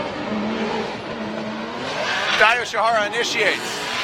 Essa working his way up to the door of that BRZ. Whoa, sparks being thrown into that second outer zone.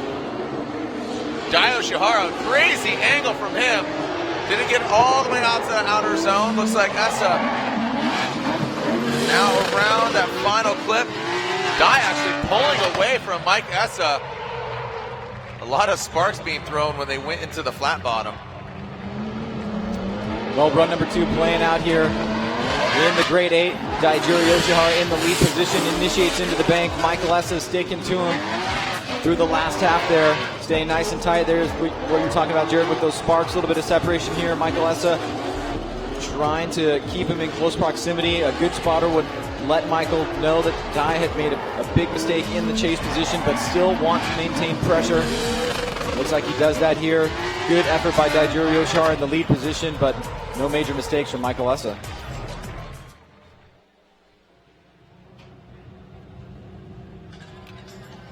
As we wait for the judges' verdict, our first battle of the grade 8. Who's going to the final 4?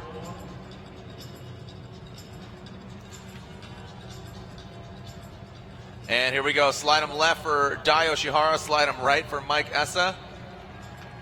And Mike Essa gets the victory unanimously. Michael Essa gets the win and advances on to the final 4. Remember, we do not have a third place battle that is dictated by the highest qualifying driver in the Constellation bracket. Odie and his team getting their hands dirty, getting underneath the hood of their Falcon Tire Drift Fuel Suspension S14. Yeah, up till 3 a.m., replacing the engine, getting that thing dialed. So they are running off of just absolute adrenaline right now, and maybe a lot of sugar, or don't know what's going on with those guys. Getting nosed out. Cranking some NOS energy drinks. Christoph Blues waiting in the chute. This car kicks off a lot of smoke. And James Dean.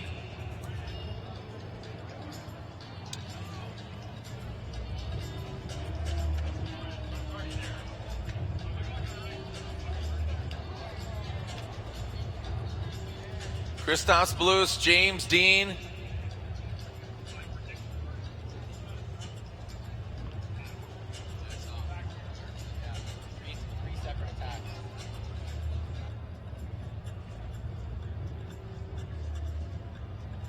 Christoph Blues, James Dean.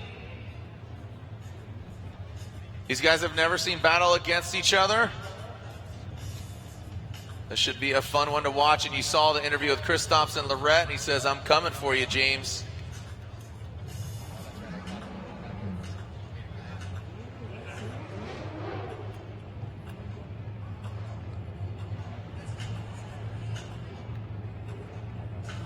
All right, so Kristaps will lead. Kristaps qualifying 4th, James Dean qualifying 5th. So Blues will lead. HGK, Achilles Radial, Mass Motorsports BMW on Wisefab suspension. You got the Wordhouse Drift Team, Falcon Tires. What do we got?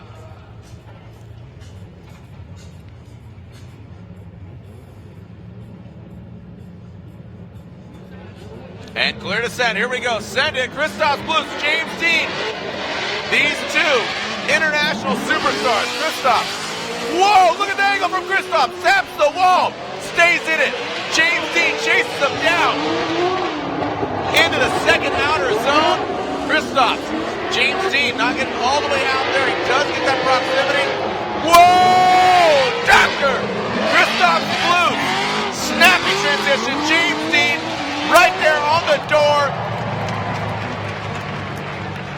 Ryan Sage, that was unreal. Jeez.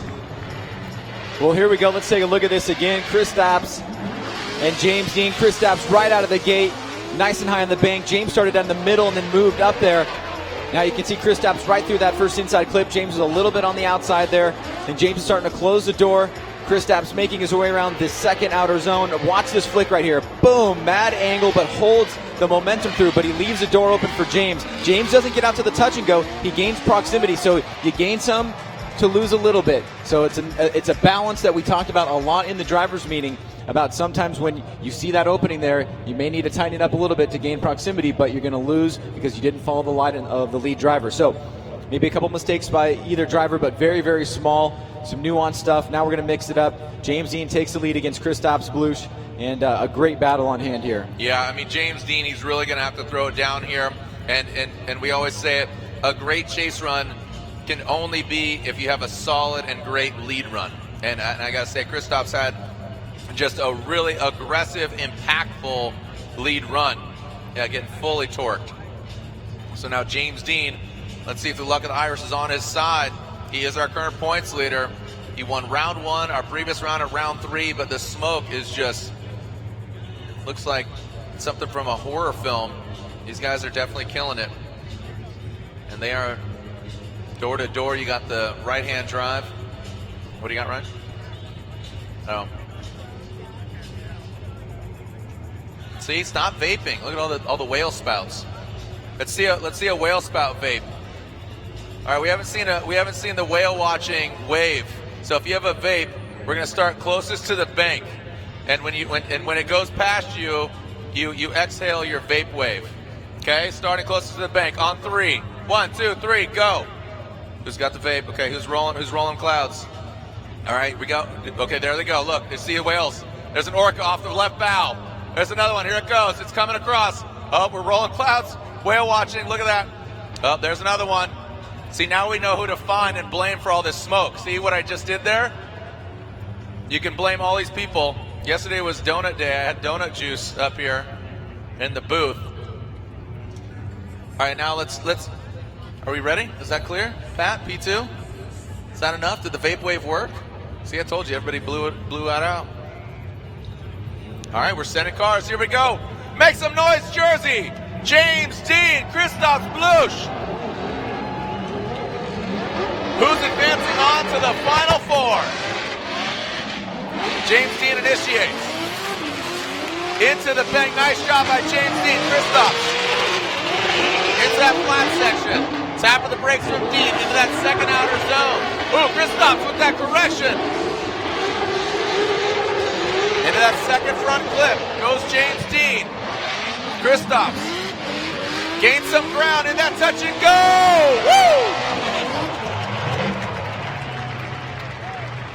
Come on, guys, take a look at this again. Ryan Sage. Well, you can see Kristaps there hesitates for a second. He wanted to figure out what his positioning was going to be. James gets nice and high on the bank. Now Kristaps moves up near him. And as they come off in the bank, James right there is nice and tight on that inside clip. Kristaps does a great job managing his position on the track to make sure that he doesn't make contact. Like you said, a little bit of a correction there, but not too noticeable. James is smooth out front, gets right into that touch and go. And then Kristaps follows right there. So you can see, remember, James missed a touch and go. Kristaps got out to it, on his lead run. James was able to close the door. Kristaps made that little mistake at outer zone number 2. So some back and forth stuff here. Was it enough for either driver? Wow. All right, so that was quick. James Dean, Kristaps Blush, slide him left for Dean, right for Blush. Ryan, everybody says Kristaps Blush knocks down our current points leader.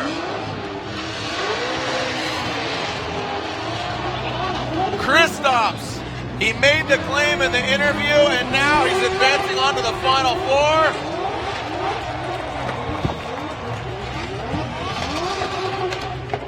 So we're going to be seeing 2 BMWs of different varieties, Essa versus Blush. Lontaine, your verdict was unanimous, Blush over our current points leader, James Dean. You cannot discount that lead that Blush had. That was an amazing lead. That would have been probably the top qualifying score, I think. Maybe close, if that was a qualifying run. That was phenomenal. He was everywhere he was supposed to be. Massive angle everywhere. Didn't slow down where he wasn't supposed to. Did everything exactly right. In that chase position behind Blush, Dean made some compromises to maintain proximity. He didn't do what Blush was doing in the chase position. Yes, he might have had some proximity in some areas, but he was off the touch and go to do so. He was also lower on the bank initially. He didn't really get up to the bank as high as Blush did, early as he did, and he didn't get into outside zone 2 the same way either. But you look at the other run. Dean didn't do as well in the lead position, I don't think. Blush had one small mistake in the chase over in outside zone 2, but he didn't make any compromises throughout the run. He managed to mimic his lead run and didn't make any compromises, although he made one little mistake. And that's really what we're looking for. I don't mind if people make little mistakes, little bobbles in the chase, if they're pushing really hard and they're doing exactly what that lead car is doing. All right. Yeah, lead to lead, chase to chase. I think Kristaps definitely outpowered that of James Dean. I think it was just, again, that compromise. The compromises were too much and there were too many. Yes, exactly. Yeah, I agree with you wholeheartedly. So, all right. So, and it was unanimous as well. So, unanimously, Kristaps advances on. Blush and Essa are in the Final Four. And this man, he is just working for it. Look at that. They're high-fiving each other. Blush and Dean, they know, I mean, it's I don't want to say every dog has their day, but, dude, these guys, they're fighting for it. They're fighting for it, but I have never seen camaraderie in any sport like I have in this sport. These guys love to battle each other. They shake hands afterwards. And if you watched Road Atlanta, you saw an amazing thing happen with Kristaps Blush when he was trying to go into the finals and just did not make it, or rather the Final Four. Go back and watch that again. It was amazing. We've had some just magnanimous moments over this season. Here we go, Frederick Osbo, Odi Bakshis. Osbo's been waiting for Odi Bakshis! Woo! Are you kidding me? Frederick Osbo throws it in gangster, but Odi, the teal and blue shadow, on the door, all 5 of them, of Frederick Osbo. Front, back, side to side. Bakshis.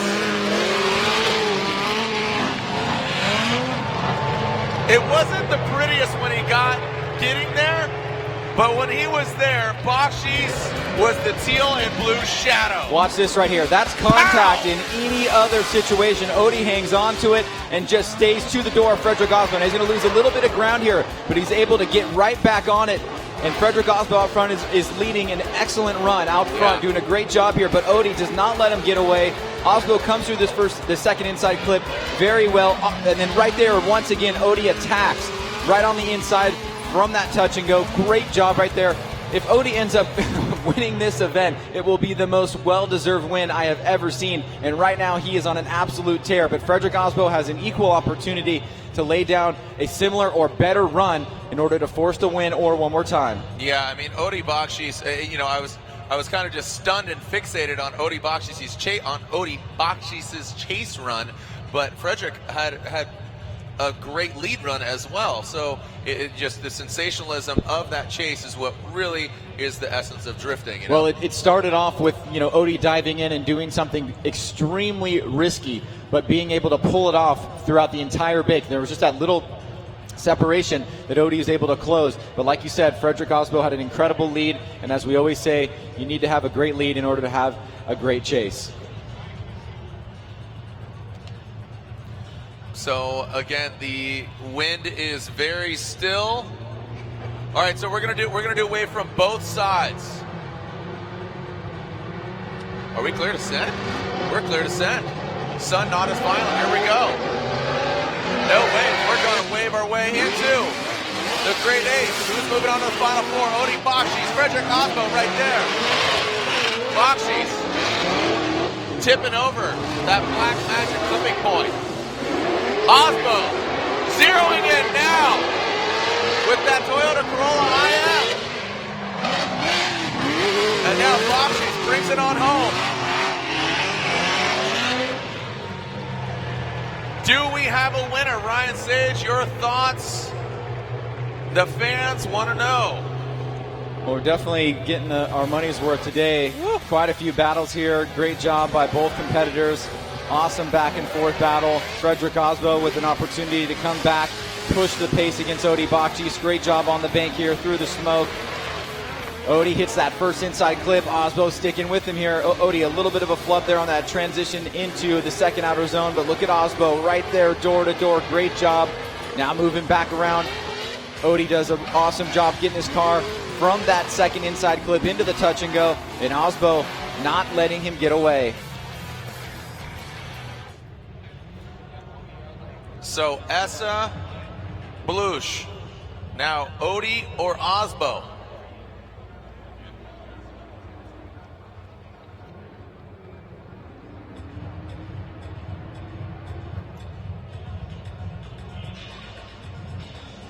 Osbo and Odie waiting for the verdict. What do you guys think? One more time? You guys just don't want to go home. Sorry, dude. Mom's calling for dinner.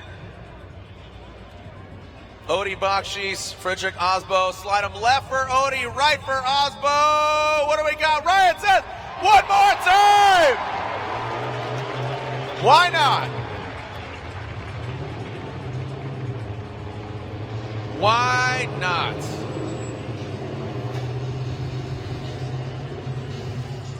Lontaine, another one more time, huh? Just want to stay here all day. Just trying to give the people what they want, Jarrett. No, I think the See, drivers woo, must- that guy likes it. Yeah, of course. I mean, so you're just trying to please the people, huh? No. Look. So you're bribed easily. Bakshis' chase on outside zone 1, I don't think I've ever seen anybody do a chase like that in that section. So why Outside did he zone get the 1 win? was phenomenal. Overall, he didn't have the proximity that Osbo did in his chase run. So Odie did amazing in outside zone 1, but at the expense of inside clip 1 for sure, because he was so close coming off the bank that on that transition he had to get out of the way. He backed off, lost proximity, and it wasn't as tight until he got all the way to the end of the track. Osbo, on the other hand, was close, but consistently close all the way around. Okay. So I think that Osbo won the chase. I think that Odie won the lead. That's my opinion. All right. And I believe the other guys probably are somewhere in there as well, since they chose the same thing. I think there's some kind of alternating positions as far as that goes. I mean, I could see where you're coming from. Yeah. We're not looking for like a hot spot of glory. We want to see greatness all the way through the run. And if you get really, really close, but it causes you to have to, back off and make a mistake or something like that, then it's not really worth. I know it was great. It looked amazing. I love him for it. But overall, and then Odie in the lead position made a mistake coming into outside zone 2. So little things like that caused one more time. Yeah, you don't want to be a one-hit wonder. Exactly. Yeah. Got it. All right, so we have what was to be our final battle, but we'll see it one more time between Odie Bakshis and Osbo. But now, Jeff Jones and Matt Kaufman. Jeff Jones, first ever Formula Drift Grade 8 in pro competition. We've seen him on the podium in Pro 2. He was just kind of just blabbering. He was so excited, blabbering for lack of a better term, but he was absolutely pumped with the red nickel. So here we go. Kaufman, 959, machine built for award. Throws it in. Jeff Jones initiates, but down on the bank quite a bit. Coming to that front clip. Here comes Kaufman and Jones. Second outer zone, Phil. The Ford power plant, turning it up. All the drivers really just locked in on that second front zone, and Jones having an issue shutting her down. Reinitiating a major advantage for Jeff Jones. man. Well, it's pretty simple here. Jones is going to have a big disadvantage after this run here. You can see Matt Kaufman staying steady out front, nice and tight on that inside clip. Jones goes up the bank a little bit before outer zone number 2. You can see he's pushing the pace here, but out front, Kaufman, nice smooth rotation into that second inside clip, gets into that touch and go very well, and then right here, Jones shuts it down. That's going to be an incomplete for Jones, and now Matt Kaufman will chase him down. Jeff Jones will go to the lead position here as Kaufman sits on a big advantage going into this run. Man, smoke is not just on the bank now, it is everywhere. The flag is not moving. Again, everybody just like wave their hat or something. This is ridiculous. Whew. And what is that girl eating? That is a huge mound of cheese and chips and meat. That is ridiculous. You're sharing that with everybody, just like the smoke, right? Yeah, just come on down. Just come on up. VIP seats. It comes with a complimentary meat stack. I saw a couple. I'm not just saying her. I saw a couple of you other fellas and the ladies out here housing that thing too. I mean, shit. I'm gonna need one of those things by the time we leave here. It's gonna be again dinner time. Gonna miss dinner. Hey, you guys having fun out there in New Jersey and Drifting World? Let us know. Hashtag FDNJ. Let us know you're watching from home. Getting a lot of comments here on social media. You know, we got some downtime here. Give a shout out. Joe Blue, 16547. Haven't done this in a while. Danger Media. Mr. World Time Attack. Ian Baker, how we doing? Over in Aussie. Here we go. Jeff Jones. Matt Kaufman. Who's going to the Final Four? Jeff Jones initiates. Kaufman falls down. But now Jones. Poised. Tight and right to that first front clip. Into the second outer zone. Remember, Jones had that mistake. Oh, he throws more angle at it. Reed kind of throws it out. Into the touch and go area go Jones and Kaufman. Into that final front clip. And there goes Jones and Kaufman. Do we have a winner? Ryan, your assessment once again. Well, not too difficult to tell here, unlike some of the one more times that we've had so far. Obviously, Jones has that big mistake on his chase run, now out front, looking for Matt Kaufman to have an unforced air here. And Kaufman smartly keeps a little bit of a distance here, but maintains enough pressure in order to get the win. You can see Jones right there makes a mistake, clipping that second inside clip by taking those front tires outside the line. And looks like that'll be, after a great day for Jones, all she wrote, and a win for Matt Kaufman. Let's go to the judges. Jones and Kaufman slide on right for Matt Kaufman. Matt Kaufman gets the victory. Round of applause for Jeff Jones. His first grade 8 in Formula Drift competition. That Doc, Hankook tires, S14, CPR racing engines, Edelbrock supercharger. Gave him that extra pep in the step. So, Ryan, taking a look here, regardless of the outcome of Osbo and Bakshis, Christoph Blues will have another podium. He just podiumed in Orlando. He got, in Atlanta. He got third place in Atlanta. So at minimum, he'll grab third place again because of his qualifying position. But he wants to better that and get all the way up top. So already, Essa, Blush, they are in the Final Four. Kaufman goes against Odie or Osbo, and they are in the one more time battle. Again, we have some time, so pull out your phone. You could win a Blackview dash camera.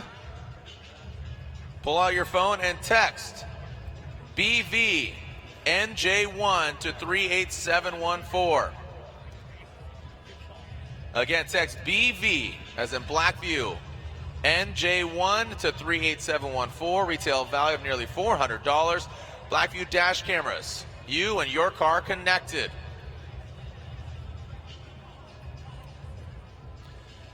Again, you could win a Blackview dash camera. Our presenting sponsor of the Black Magic Formula Drift Pro Championship, presented by Blackview dash cameras. This is the Advanced Auto Parts Gauntlet.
All right, the one more time battle. This is Odie Bakshis and Frederick Osbo.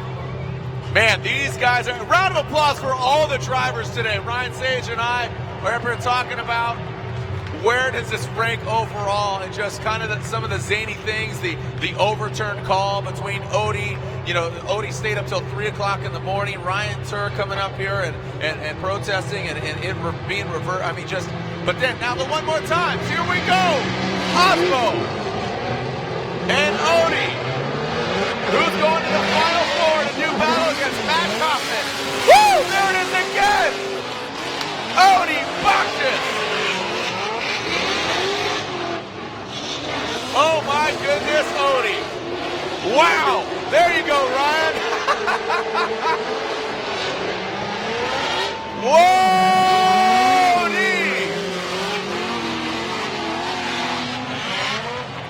Wow! Lantain, I think he was listening to you when you were talking, or at least Amy, his wife, was. Well, once again, Odie Bakshis does something that looks almost near impossible to do and rides all the way with Frederick Osbo on the bank. Osbo out front, great job on the bank and that inside clip, but Odie here on the inside, not letting him get away, pushing the pressure right here, nearly door-to-door, wheel-to-wheel action. Great switch back by Frederick Osbo, snappy right there. Just for a second, Odie falls back, but through the majority of the course, Odie was maintaining great pressure there. So now you've seen it. You've seen the awesome lead run by Frederick Osbo, which he does nearly every time. Some huge moments from Odie Bakshis, and he didn't have that one-hitter-quitter moment that Ryan mentioned in their evaluation.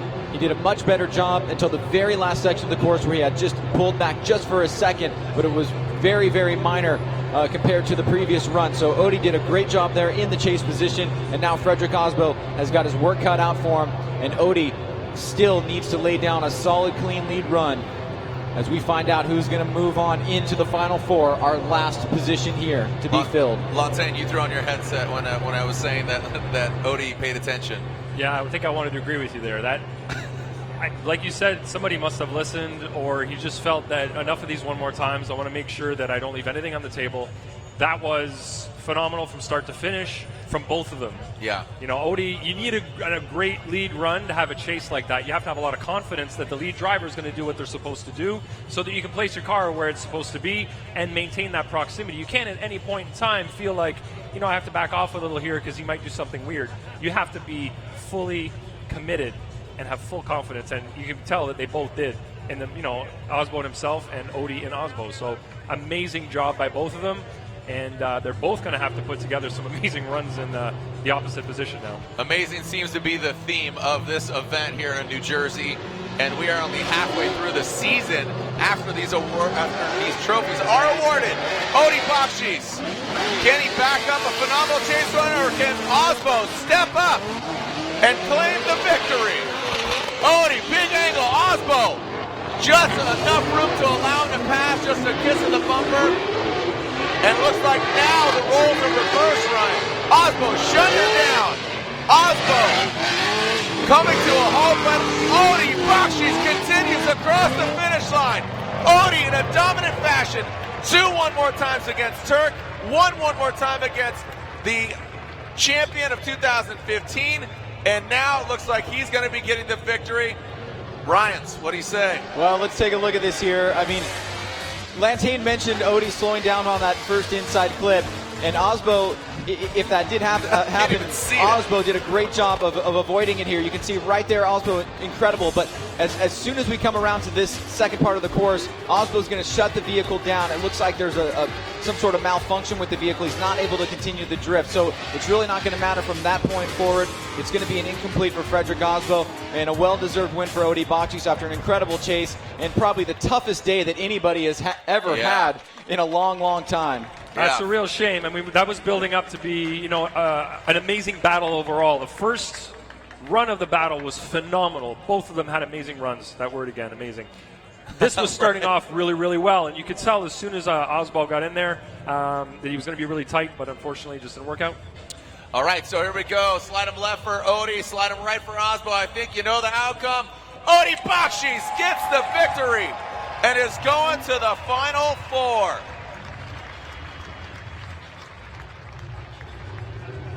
Odi Bakshi's gets the victory.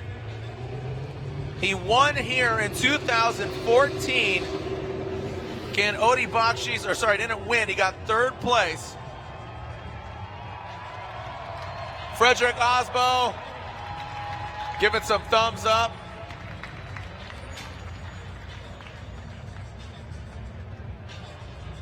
Osbo has only beat, or excuse me, Odi has only beat Osbo twice in his career, and it was Seattle last year, and he went on to win the event. Are we seeing another Odi Bakshis of victory caliber? So as the Rockstar Energy Drink, Toyota Racing Toyota Corolla IM on Nexen Tires gets a tow off the course. The Papadakis Racing team will park the vehicle, and our final four is set. Ryan Sage, we got Michael Essa going against Christoph Blush. We got, two very different countries.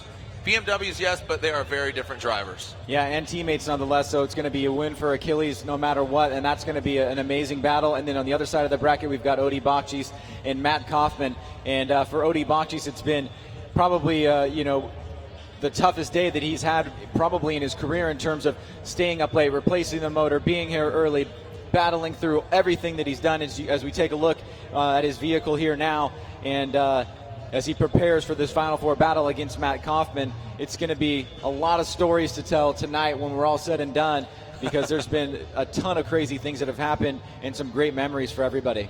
Yep, so when we come back, we'll see Osbo off the course. You can see Odi throwing some fuel in there. Coming up at the Advanced Auto Parts Gauntlet, the Final Four here at the fourth round of the Black Magic Formula Drift Pro Championship presented by Blackview Dash Cameras. This presentation of Formula Drift has been brought to you by Blackview, Over the Cloud, Nexen Tire, Driving Tomorrow, Nitto Tire, Fueled by Enthusiasts. Advanced Auto Parts, let's get you back on the road.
The Final Four is here. The Final Four is upon us. These drivers have fought tooth and nail, especially Odi Bakshis. But look at the path here, Ryan. Let's walk through Michael Essa. Michael Essa, he started off going against Ken Gushi. Ken Gushi had some bad luck. Then he had to go through Vaughn Gittin Jr., then Dai Yoshihara, and now he finds himself going against Christoph Blush. Yeah, and Blues started off with that bye run, then Hamilton, and then moved on to James Dean. And now he's set to do battle number 8 qualifier for Michael Essa against number 4 qualifier Kristaps Blues. Both guys definitely championship contenders this year. This will be a very important battle. On the other side of the bracket, Odi's trying to make his way back into the championship. He qualified 15th. He'll be going up against Matt Kaufman, who qualified 6th. All right, so our Final Four is set, as you said, Essa against Blush, and the other side, Odi Bakshis versus Matt Kaufman. Kristaps will lead on the first portion of this battle. Essa will give chase. Remember, join us for the podium. These gentlemen are going to be celebrating. I can only imagine Odi Bashi's the emotions that he's going to be going through if he finds himself on the podium. He's been working hard for it, as all the drivers are. But I think the confidence for Belush right now is very high. Essa always an even keel driver, but Kristaps, he just seems like he's a man on a mission. And there he goes, making his mission up the bank. Essa tucked in. Whoa! Almost getting contact. But now that we're in the Final Four, you know the caliber driver, and there's that Belush big angle towards the latter portion of the outside zone. Essa, whoa, get in the door, contact, but Belush stays in it. Kristaps Belush from Latvia, taking a licking but keeps on ticking. Well, no disappointment here so far. You can see Michael Essa pushing the pace. He starts off a little bit of a lower line, then he moves his way up. Belush nice and high on the bank. Essa pushing hard here. Nice move right here. He backs off and he puts angle in the car in order to avoid contact there. Does a great job. You can see he loses a little bit of angle, makes a slight mistake by doing that, but then he's able to stay on Kristaps. Now Kristaps is out front for the majority of this run, doing a very, very high caliber lead run. So there's no major mistakes from Kristaps that were noticeable on that first look. On the other hand, Michael Essa did a pretty good job in the chase, had a couple little minor corrections there, so both guys now will be hearing from their spotters what they need to do in order to move on into the finals. Ryan. One thing that Belush did wrong was outside zone 2. He was off outside zone 2 all the way around, so that's going to be really important for Essa right now. Essa needs to make sure he gets wide out there. That'll give him a huge advantage because it's a big corner right there. That's a big percentage where he was way off. So, and not just a little bit. If you look on the ground, he was inside the yellow line that's on the ground, so he was quite a bit off.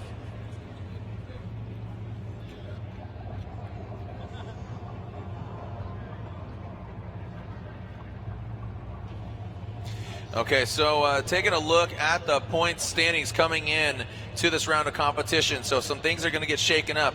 If you can recall, going through it, James Dean with those 2 victories was leading the pack. Dean Carnage Carney, he's in second. Osbo in third. Turk in fourth.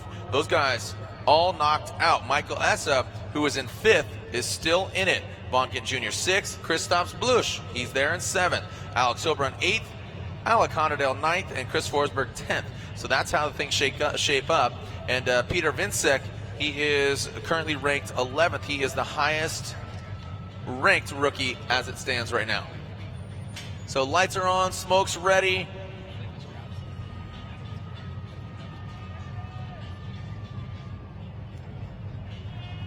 All right, you ready to send it, bud? All right. And looks like we will be illuminating the start lights.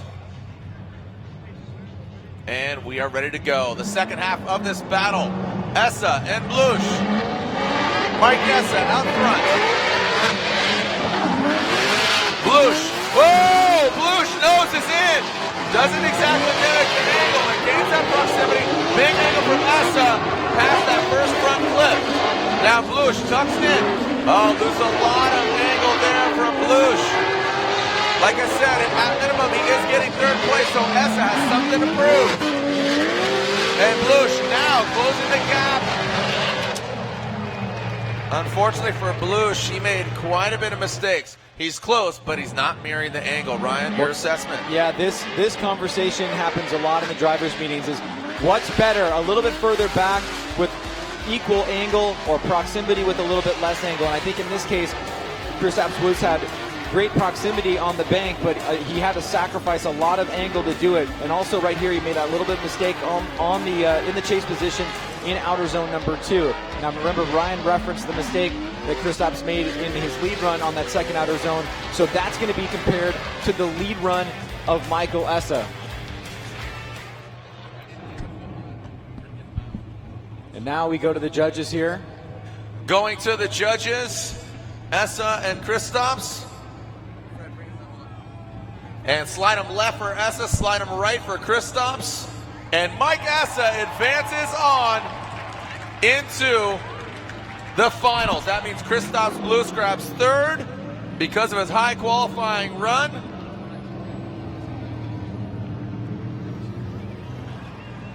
Hey, homegirl that had the cheese and meat. Look what I got. Oh, you got it for me? No, you did not. Did she really? Oh, she bought it? Oh, you bought it? Oh, thank you.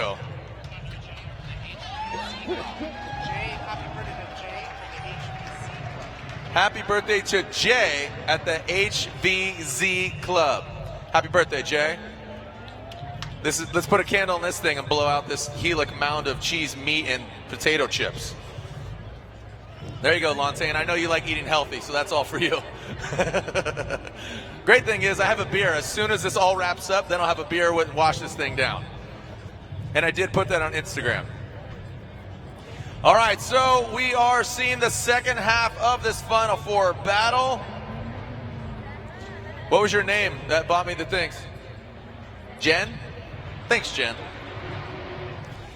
I just put you on Insta stories. Thanks, Jen.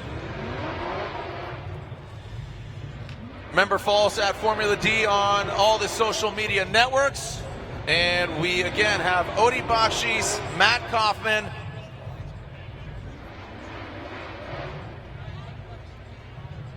happy birthday, Chris. Chris Rode. All right, Matt Kaufman, Odi Bakshis.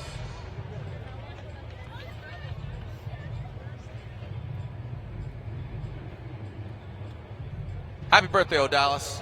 There you go. All right, so we got to find some time here. I feel like these fans have stuck around, so they deserve a little more, Ryan. Well, yeah, I mean, this has been an amazing crowd. Everybody sticking around after multiple one more times, having a blast out here in New Jersey. And it's your birthday too? Oh, jeez. Yeah, multiple. Everybody just gets one big happy birthday. What's your birthday, or what's your name?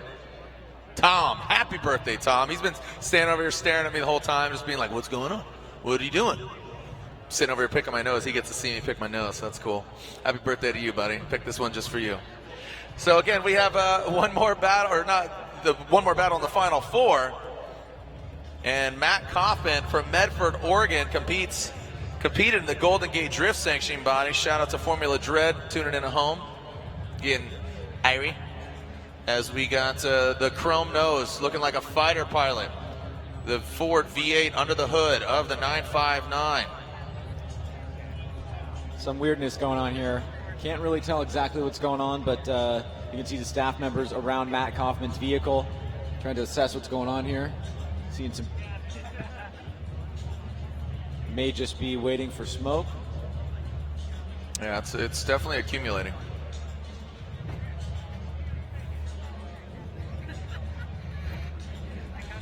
Hashtag FDNJ, what's going on out there in the world across the globe? Getting a lot of follows and tags right now, but nobody's saying what's going on. Kyle Pope, what's going on, buddy? Superlative Drift and Heathens Drift, shout out to you.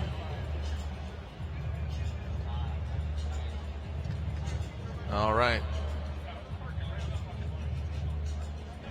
Yeah, Ryan something. Car just Kaufman leaking. Sprung a leak. Competition timeout.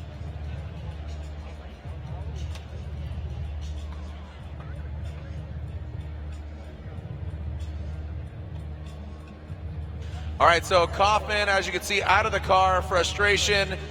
It looked like there's some fluid over there in the chute, so pulled it out, and we'll see what is going on here.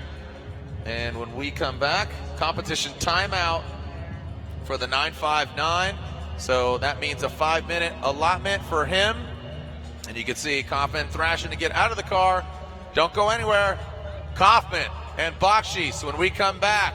Competition timeout called by the villain that is Matt Kaufman when we return.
Well, we just saw one of our victors in the Final Four. That's Michael Essa. He's going to the finals. Lorette Nickel had some words with our finalist.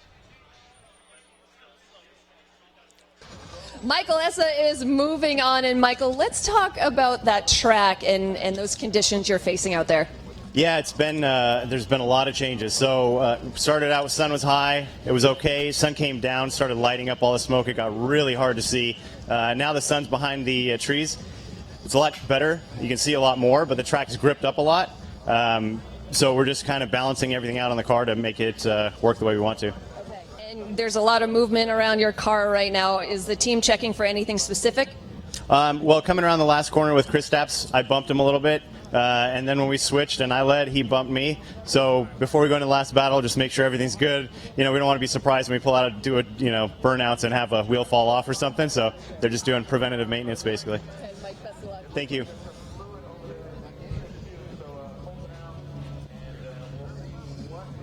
All right, well, congratulations to Michael Essa as we are, again, waiting for Matt Kaufman. He called that competition timeout. You can see the sun is setting, the lights are coming on, and the dynamic is going to change tremendously. Not only the track conditions and the site, but you can see there's Matt Kaufman.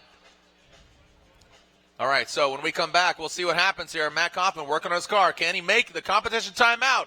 He's only got 5 minutes to thrash on this thing when we come back.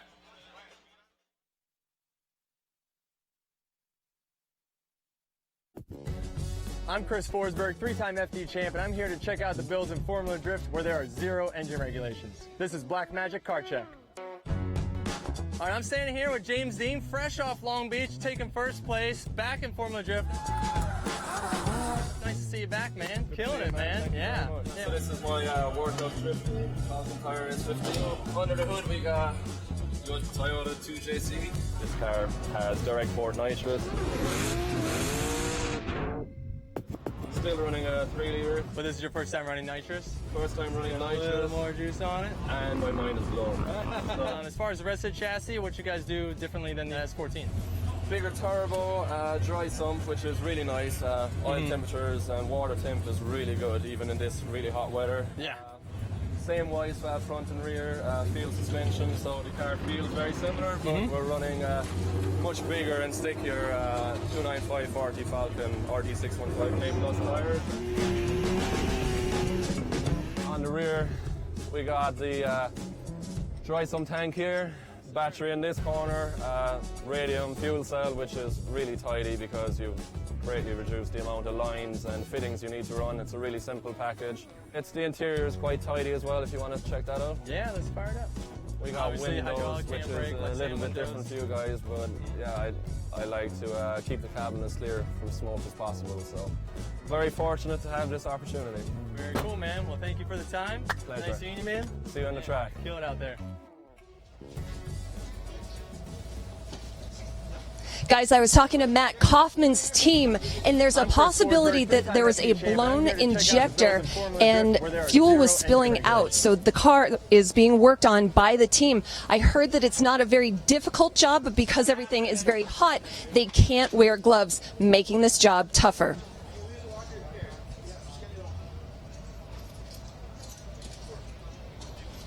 All right, thank you, Lorette. And there you go. You can see these guys thrashing, getting on the car, getting down under there. And again, they have a 5-minute allotment for the competition timeout. And man, Matt Kaufman, his best finish is a 4th place finish in Monroe last year. And you can see the clock there. Kevin Wells, his official title, competition director, as Kevin Wells there. And you're seeing, Honadell and Kaufman teamed up this year as far as transport and teaming up. And you can see Alex Dad actually back there working on the vehicle as well. Yeah, and just for fans that are maybe new to the sport or want to know some of the updates to the rulebook this year, it's a 1 competition timeout for the entire event. So this will be the one and only for Matt Kaufman. A lot of times drivers really try to only use this when absolutely necessary, because when it becomes absolutely necessary, you want to have that competition timeout. And so with 1:30 to go, it looks like we're getting down to the last 90 seconds here, and we want to have this thing buttoned up, ready to go. You can see Kaufman in the vehicle. We saw a very similar circumstance like this at Road Atlanta, though it wasn't as crazy. I'm not sure exactly what's going on with Kaufman's vehicle, but we did get a little bit of insight from Lorette Nickel, and we'll find out whether or not these guys are going to be able to make it back out to the start line. Now, this would, and if Kaufman didn't, this would actually be Odie's easiest battle. Right, yeah. I mean, Odie is to do battle against Kaufman. We are now less than a minute. As you can see, it looks like they are throwing on. No, they are not throwing on that filter. We'll see, and we're seeing the lights are on. Less than a minute. Need to throw that filter on. Alec Honadell, get out of the way, buddy. About 30 seconds left. Get this thing back buttoned up. Again, just in the pits. Cheer them on, everybody. Come on now, New Jersey. Cheer them on. They can hear you over the pits. Some final tweaks. We got 16, 15 seconds left. Fire that thing up. Make sure the kill switch is turned.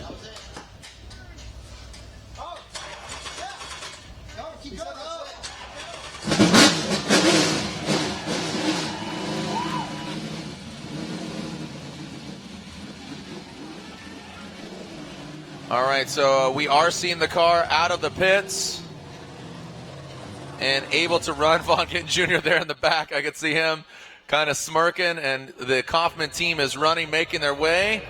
We'll get a official verdict, but it seems like the car has started. Not seen. We're kind of looking around for our officials.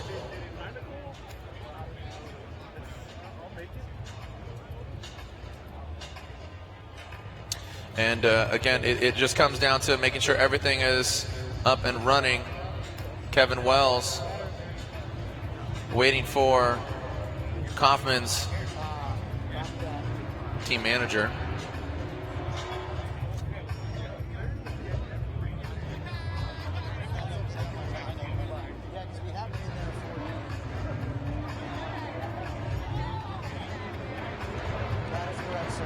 Not running and it's not moving and it ran the time and then it fired up 10, 15 seconds after.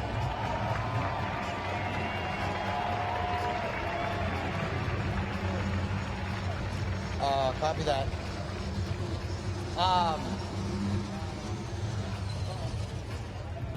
Ryan Sage, you're getting the verdict. Yeah, I was hearing over the microphone there. It looks like they were about 15 seconds late, and they are going to disqualify him. He did not make the competition timeout. I know, it's a total bummer. It's a total bummer. We knew that was going to be the response. That's why I let you do this. That is the unofficial rule right now, so we're going to review this just to make sure, but it did time out. There was about 15 seconds that elapsed from the time that the clock went to zero until the time fired up. We're going to double check to make sure that is completely in line with the rule book before we move forward here. I want to make sure that we do everything correctly, but that is the unofficial stance right now at this current moment. So Kaufman and Odie Bakshis are to do battle. Mike Essa waits. Christoph Blues is currently in third. You see Kaufman already to the line.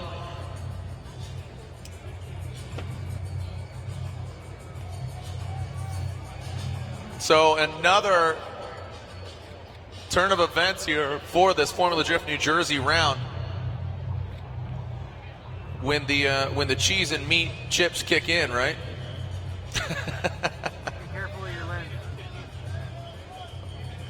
By the way, you just polished off that whole thing by myself. No, I'm good. I'm good, son. Done ate them all.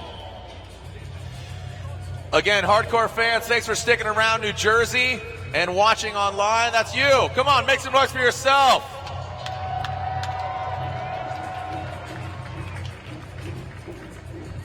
The sun is setting here. All right, so we'll take a short break. We'll find out what goes on here when we return here at New Jersey.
All right, well, Ryan and drifting fans, you can see Odie is the only driver on the start line. Ryan Sage, elaborate. Yeah, they just wanted to make sure that everything was correct in terms of the interpretation of the rule book. The unofficial stance now goes to official, and sadly a big disappointment for Matt Kaufman and for all of us. Yes, no doubt about it. No doubt about it. But rules are rules, and so Odie Bakchis, after a day of battling, will now get one lucky battle, and he'll head right to the finals after he makes his bye run here. So sad day for Matt Kaufman, misses it by about 15 seconds, and Odie Bakchis will take a bye run. I mean, in all good theory, he missed it by 5 minutes. You know what I mean? Unfortunately, he had an issue with his car that led him to fix the car. So he's not beating the clock. Or, you know, he's basically just unfortunately had an issue. So he was able to call the competition timeout, but it did not pay off. So Odie Bakchis, who has really, like you said, this is the easiest battle of the event for him. Odie Bakchis is going to the finals. Odie Bakchis, and again, what a deserving driver right now. You know, all things considered, with him working till 3 in the morning, and a lot of drivers do that. I know Matt Field is working on his car as well, but you know, he goes through Ryan Turk, he goes through Osbo, and now, you know, doesn't have to battle Kaufman, but he's going in the finals. He's going against Essa. Laurent Nickel is with Kevin Wells now, and here we're live. Thank you, guys. Kevin, we just wanted to clarify and confirm with you, how was that decision made? Because as we were standing there, it seemed like Matt Kaufman and the team had everything ready, but he didn't have that kill switch turned on. So how was that decision reached? Basically, the repair needs to be completed. So the car needs to be running. You need to be on your way to grid. And the clock went to 0, it beeped, and they're still sitting there, car's not running. Okay. Then it was like 5 to 10 seconds or something, then it fired up. So I can't, then it's, you know, keeps going from there. So yeah, they didn't make their time. Okay, understood, and we just wanted to clarify. Thank you so much for your time. Guys, checking back in with you. Guys, it's been pretty well explained, so we're moving on. Odie Bakchis and Essa are in the finals. When we return, who's going to get on top? We know Christoph Blues is in third, but now Essa or Odie. Remember, last time that Odie beat Frederick Osbo, he took the victory in Monroe last year. Can he repeat again? We'll find out when we return. The finals are here. It's Michael Essa and his Achilles Radial, Essa Autosports BMW against Odie Bakchis in his Falcon tires, Field suspension, drifts wheels, S14. When we return, the Advanced Auto Parts Gauntlet. All these gladiators begin, and only 2 stand to see who's going to win here at Wall Stadium Speedway for the 4th round of the Black Magic Formula Drift Pro Championship presented by Blackview Dash Cameras when we return. This presentation of Formula Drift has been brought to you by Black Magic, Own Your Shine, Air Force, Aim High, Hankook Tire, Driving Emotion, Balkan Tire, NOS with Complex 6 for high performance energy.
Well, I can hear some tires being warmed up in the burnout box, and it is officially nighttime. Local time, 8:30 p.m.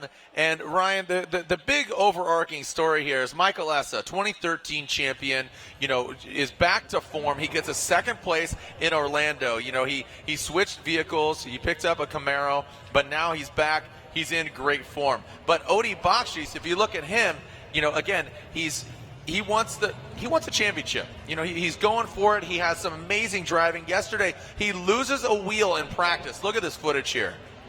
A wheel falls off. You need those. You need those wheels. I mean, Vaughn might not need a left or a right. You see the wheel spacer go flying, and that contributed to engine issues, which put him into the wee hours of the morning. 3 a.m. They stayed up, worked on their car, and then Odi fights tooth and nail multiple times. Odi makes his way through multiple drivers, from Peter Vinsek, who eventually retired. Then he went against Ryan Turk one more times, which were definitely earned. Osbo one more time, and then Matt Kaufman. Unfortunately, Matt Kaufman broke, but Odi Bakshis, both these guys very deserving. Where do they stand? And I got to ask you, who do you think is going to take the victory? All things considered, mentally, physically, and just emotionally. Well, the story has really been on this side of the bracket, and this side, right. I'm pointing to the right side of the bracket because we had the protest with Turk and Odi. There was so much focus there. We had the one more times with Odi. We had the battle between Osbo and Odi. This whole event has basically revolved a good chunk around Odi, and then, of course, again, Odi with Matt Kaufman. So every storyline has contained every big storyline has contained some Odi element here. Meanwhile, Michael Essa has quietly made his way to the finals after qualifying extremely well at a number 8 position, and now we're in uncharted territory. This is the latest that we've ever been at Wall. The track is definitely going to be cooling down. We're under the lights. We've never really done that before. We're usually always finishing up right around dusk. And now we've got ourselves in the finals, ready to go to find out who's going to be the winner here after an insane and historic Formula Drift New Jersey. Yeah, and also Michael Essa comes into this round in 5th position. Odi Bakshi's 13th, and finishing 3rd, he is in 7th. Are you ready to send it, New Jersey? The finals of the Advanced Auto Parts Gauntlet are here. Michael Essa will lead. Odi Bakshis will give chase. Essa initiates into the wall. Odi Bakshis back on the wall. The track conditions have cooled. How are the cars going to adapt, and the tires going to keep the grip as Essa brings it into that second outer zone. Another textbook run by Essa. Odi Bakshis. Good mirroring of that angle. Coming into that touch and go. Both of them get out there as Essa wraps it around that final Black Magic front clip. Well, Jared, it's really apparent. You can tell how much grip Michael Essa's car has. You see Odi try to dive in like he did against Osbo and some of the other drivers, and he's able to do a really good job on the bank here. But watch Essa as he comes off on an inside clip 1. You can see a little bit of contact there by Odi in the chase position, but Essa's running a really good line on that first inside clip. He is a little bit shallow. He starts a little bit shallow into outer zone number 2. As Lantane mentioned, they want him to be in the crease, but then he's able to come back on inside clip 2, hit that touch and go. Meanwhile, Odi playing a little bit of catch up, but he does close the door towards the end. So good start by both guys. A couple little adjustments that could have been made, and now we're going to mix it up. Odi Bakshis goes to lead position, and Michael Essa will chase him down. Are we going to have a victor? Where are my Michael Essa fans at?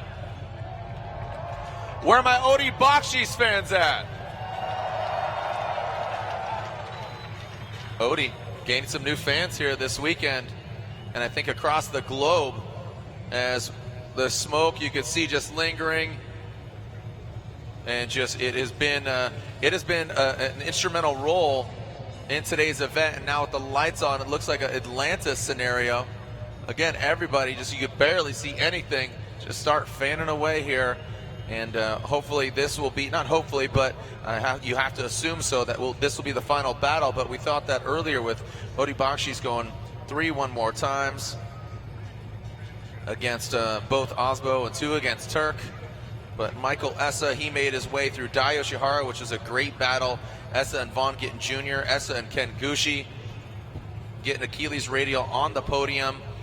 And not once but twice, because Essa on Achilles, as well as Kristaps Blush, and Odi Bakshis taking Falcon tires to the box. And Looks like we are all set. Here we go, New Jersey. Is this it? Make some noise! And we are sending it for potentially the last time here, 2017. New Jersey, the Gauntlet, here at Wall Stadium Speedway. Odie Bakshi's, Mike Essa, who's it gonna be? Odie throws it in to the serrated knife that is the wall. Not as high, and Essa is right there. Oh, Mike Essa! A major mistake by Michael Essa, potentially handing the victory to Odie Bakshi's. A touch and go and a clip. One more clip away for Bakshi's to wrap up the victory here in New Jersey. Wow. Let's take a look at this again. This front clip has been a point of contention for Bakshi's. I was not expecting this from Odie. He started off a bit lower on the bank than he usually does, and Michael Essa was closing the door, but as they come off the bank right here, Essa's going to have a mistake. He's going to get on the brakes, and in fact, it actually looks like he may have something wrong with the vehicle.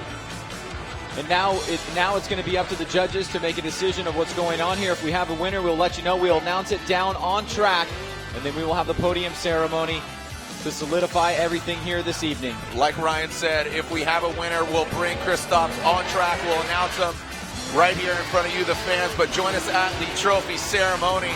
Again, we'll announce it here on track. Might have sounded like Mike Essa had a debeated tire. Thanks, Jen, for the nachos or chip cheese meat pile.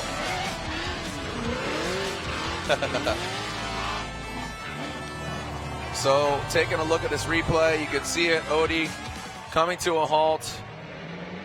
And it looks like we are bringing Kristaps out. And it looks like we do have a victor.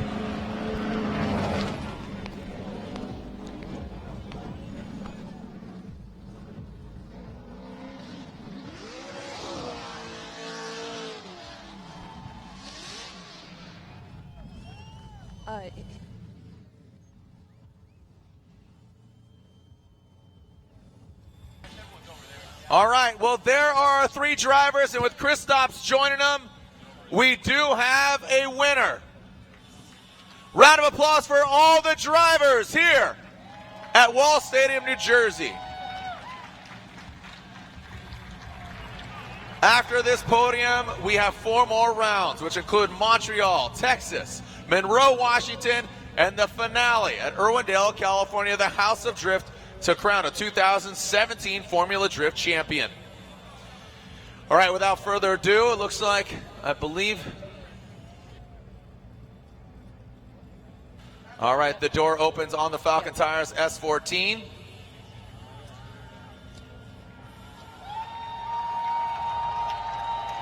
And now, our 1, 2, and 3. Third place here at the Advanced Auto Sports Gauntlet, the Black Magic Formula Drift Pro Championship presented by Blackview Dash Cameras. Third place from Latvia, Kristaps Blush. Backs up a second place podium in Orlando, another podium for the HGK BMW. And now the winner here at round 4, the Advanced Auto Parts Gauntlet. Round 4 of the Black Magic Formula Drift Pro Championship presented by Blackview Dash Cameras. In the Falcon Tires S14, Odie Bakshi's is your winner here in New Jersey. Odie Bakshi's gets the victory, and with that, your second place finisher, Achilles Radial Essa Autosports BMW, is Michael Essa. Second place here in New Jersey. There is your 1, 2, and 3. Odie Bakshi's, Mike Essa, and Kristaps Blush. As we will be over at the podium, and Lorette Nickel is down there with our winner. He is going to need a nap. Jared, I think you're right. Odie, in a whole weekend where the wheels literally came off, you put it back together. You must feel like you have left everything on the table. Yeah, you know, the guy that beats up this car, and I have a great crew that keeps on putting it back together. So the wheel fell off, we had engine problems, and I literally just blew up the motor on this last run. So I hope all of you guys enjoyed that, because there's literally coolant coming out, water and oil, and it will probably not be able to drive from this point on. So I couldn't be happier. I got very lucky on this whole situation that this thing held together just enough. I can't believe it. Odie, I'm not sure if it's luck or if it's talent, but when the pressure was on, you really reacted. Do you feel like as an athlete you can deal with that pressure? I do kind of enjoy it. I feel like it kicks me into gear, for sure. We've had this experience, not to this extreme, but we see it happen to me, and my wife always points it out. I love you, Amy. You're always right. So, yeah, this was a great event. It was probably the most effort I've ever had to put in. Odie, who do you want to thank? All my sponsors. The Falcon tires were just hooking up here. Arc Performance, ATD, Drifts Wheels, Feel Suspension. There's a ton of people I need to thank. I'm just going to keep it short. Thank you all. And honestly, my family, thank you for supporting me, my wife being out here, and my crew. You guys worked insane. I really owe you guys. Get some sleep, I guess. Odie, congratulations. Guys? Thank you. Yeah, wow. So, thank you, Lorette, Nico, Ryan. You said it. Wow. Why do you say that? I mean, the story is unbelievable. He blows the motor on the last run. I mean, hello. That is just, you can't even write that. And that is just an amazing story throughout the weekend. It's probably one of the most well-deserved wins that we've seen from somebody battling back from so many crazy things, a protest that overturned into a one more time, so many one more time battles to make it to the last lap, and his car barely survives. Well, we are officially at the halfway point of the 2017 season. Congrats to Christoph Blues, Michael Essa, and your winner here at the Advanced Autosports Gauntlet, Round 4 of the Black Magic Formula Jet Pro Championship presented by Blackview Dash Cameras is a wrap. Your winner, Odie Bakshi's here in New Jersey. We'll see you north of the border at St. Eustache in Canada. Send it!